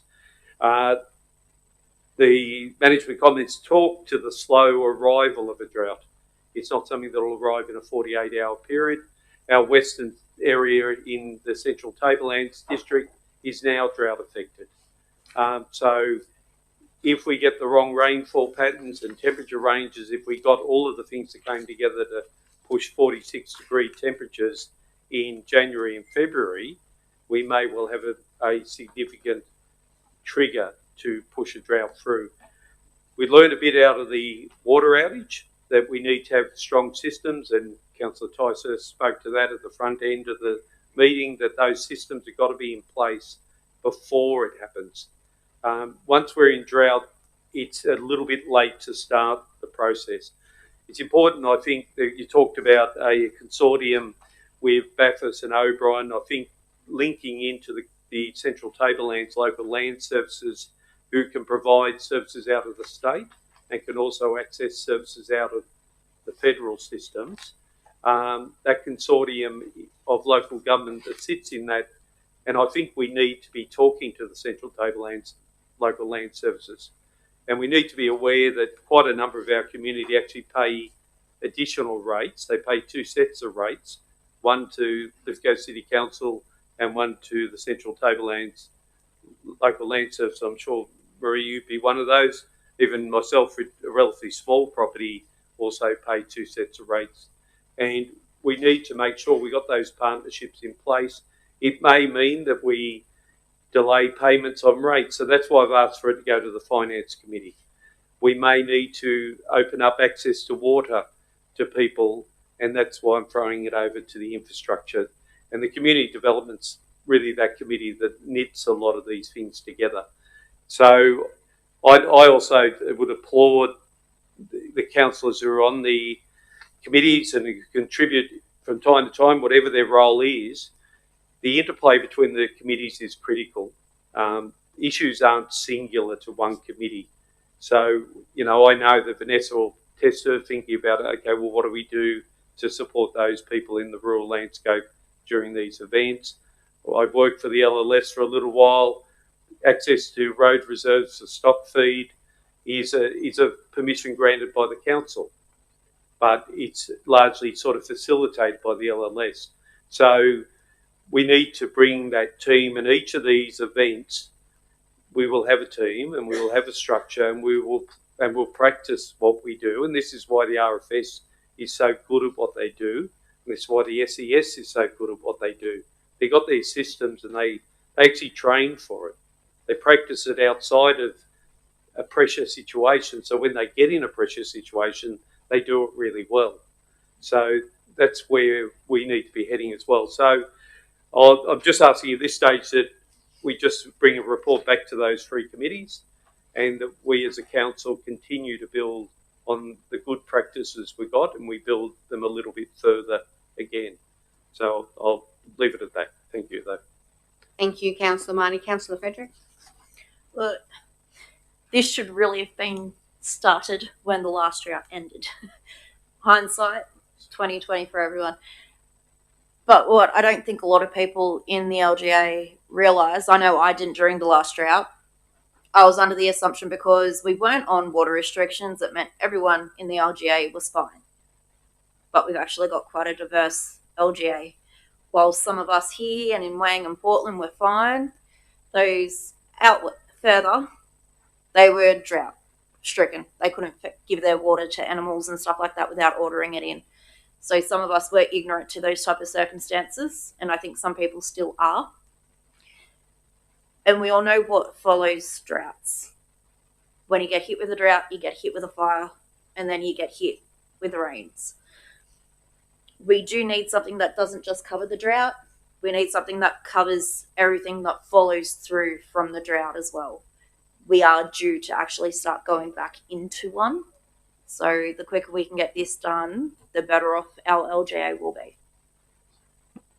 Thank you, Councillor Fredericks. I just have a question before I hand it over to anybody else. My understanding that some of this work has actually been started at the tail end of the last drought. Is that correct? Because Councillor Fredericks did raise a really good point that it should have been started at the tail end of the last drought. So I just want that clarified.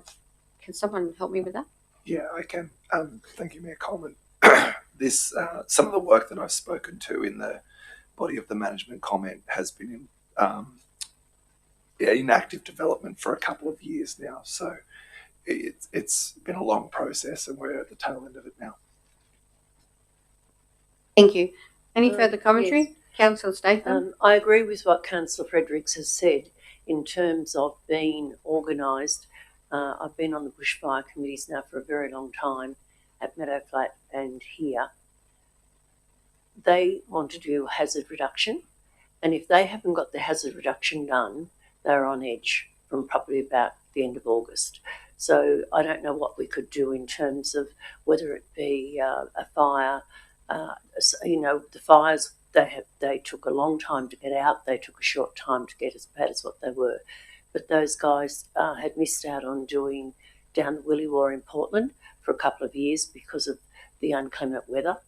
I think now they've got that under control. So as they said to me the other night, it's just a big, something off their shoulder, a big load off their shoulder, having known that they've eventually done that area. Because even though it's Lithgow City Council, they tend to worry more about, the outer areas of bigger properties, because that's where they usually start on the land.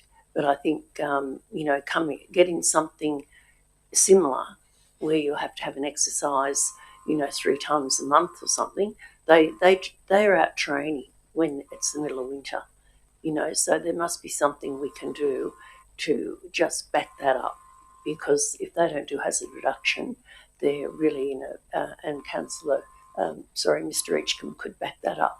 They like to get their hazard reduction done.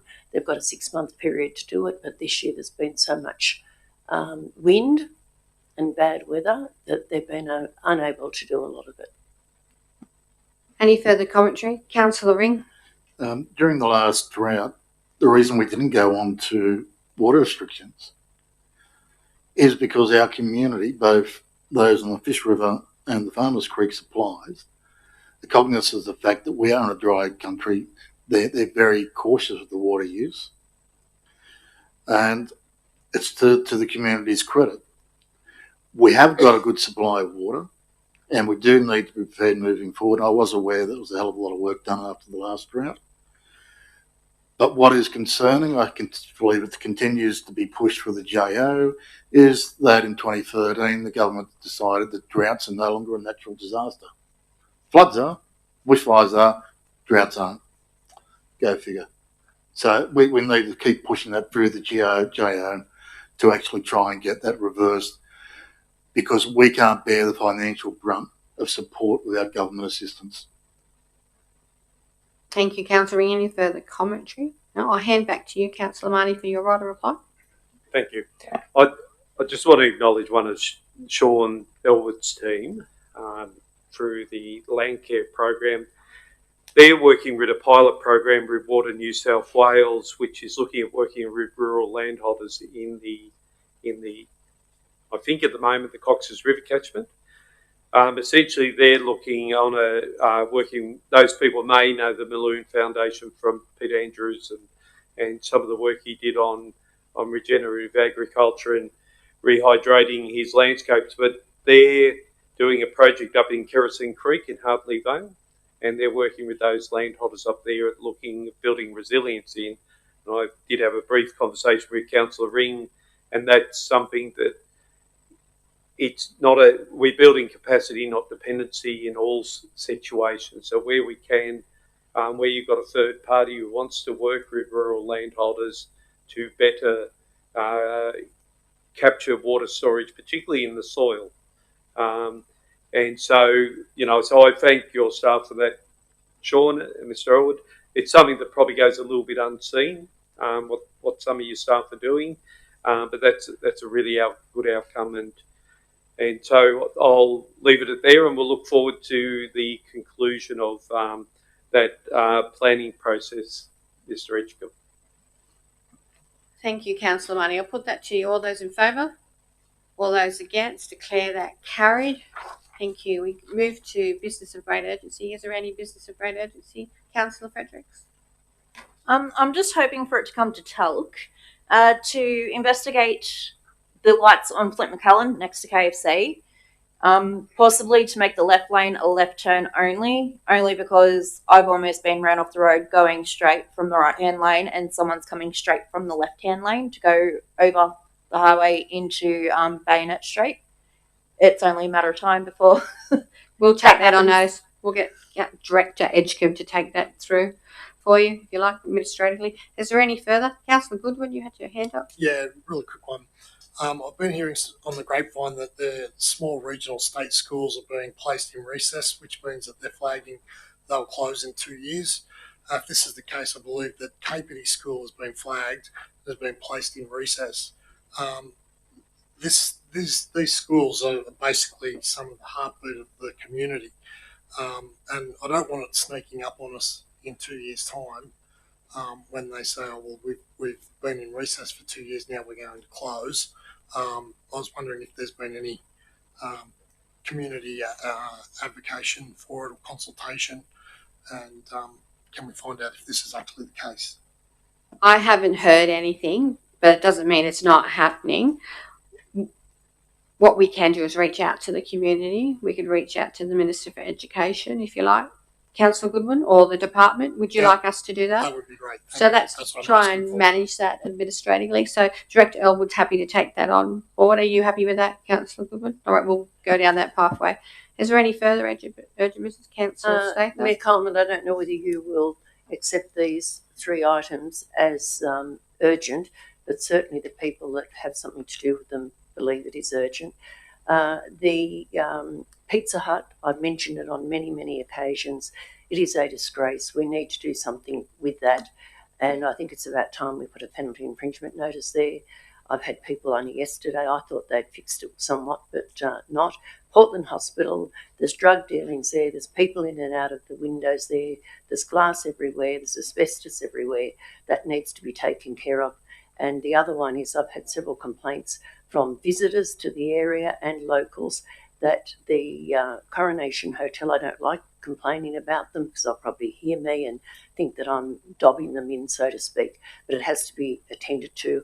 They've got dogs in the kitchen, dogs in the family room, and their business is going down considerably with local people. Councillor Statham, we can take that on board and step kindly through that space. Director Elwood could look at Coronation Hotel, and my understanding the hospital sits in that space as well. And for the other issue, what did you mention again? Let's go. Pizza Hut, we can look at penalty notice. Oh, actually, Director Elwood could actually respond to that. And just before you do, in regards to the Portland hospital, that actually was in the action log that we spoke about early in the meeting, because you moved it back on the 28th of January 2025. It's actually in the action report that we debated earlier, that there was actually information that went to the owner. So the general manager did write to the owner, and there is a report under preparation following further information waiting back from the owner. So that's actually in the action report that we debated earlier, and the director will follow that up. Did you want to say a little bit more things? Yes, through yourself, Mayor. In regards to the Pizza Hut, our compliance team have been working with the owners on that. Probably a number of months ago now, where there was a clean-up undertaken prior to issuing, as you say, of a penalty infringement notice. There's also current moves for resale of that property as well. So one of the issues that we're dealing with is some of the changing ownership arrangements also, but it is an issue that we do keep on, and the compliance team are keeping an eye on that side.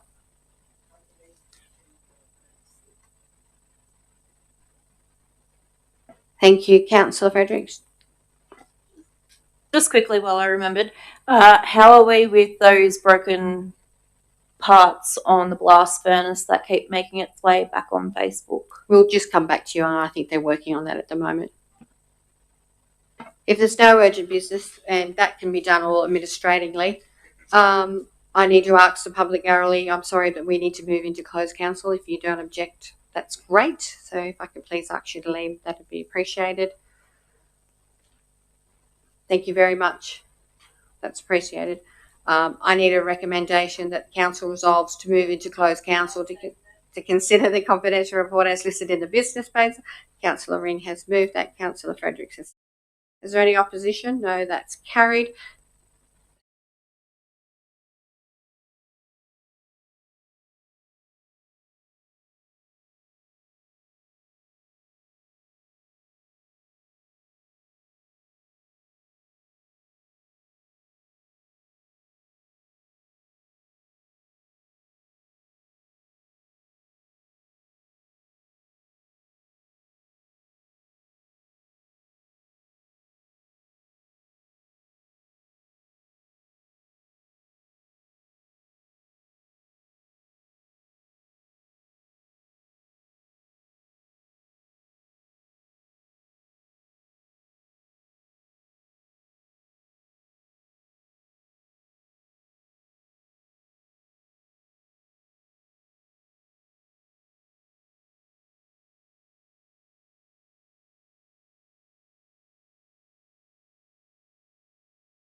It's carried. We ready? Thank you. We've moved back into council. We have now a resolution to what we discussed in closed council. I'll hand over to the General Manager who will read it out.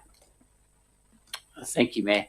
Item 7.1, proposed closure of part of Tank Union Lane and transfer to Lithgow and District Workmen's Club Limited. Council resolved that Council gives in principle approval to the closure of part of Tank Union Lane and sale of that part to Lithgow and District Workmen's Club Limited.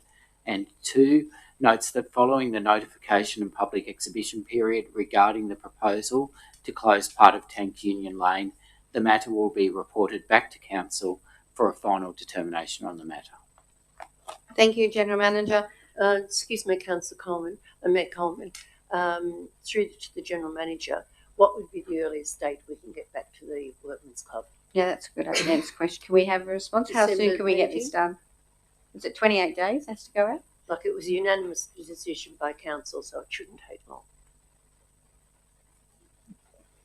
Through you, Mayor, it does need to go through a notification process and public exhibition. I'll have to get back to you on how long that is. Usually it would be 28 days. Given that there's Christmas, I would probably think that we would be aiming for the January meeting.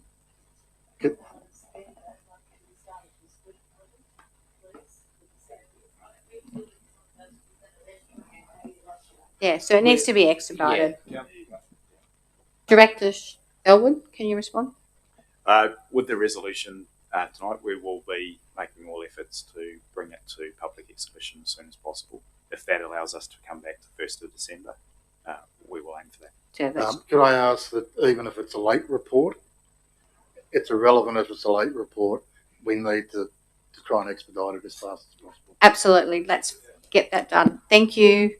Meeting closed, 10:16. Thank you. Good night and travel safely.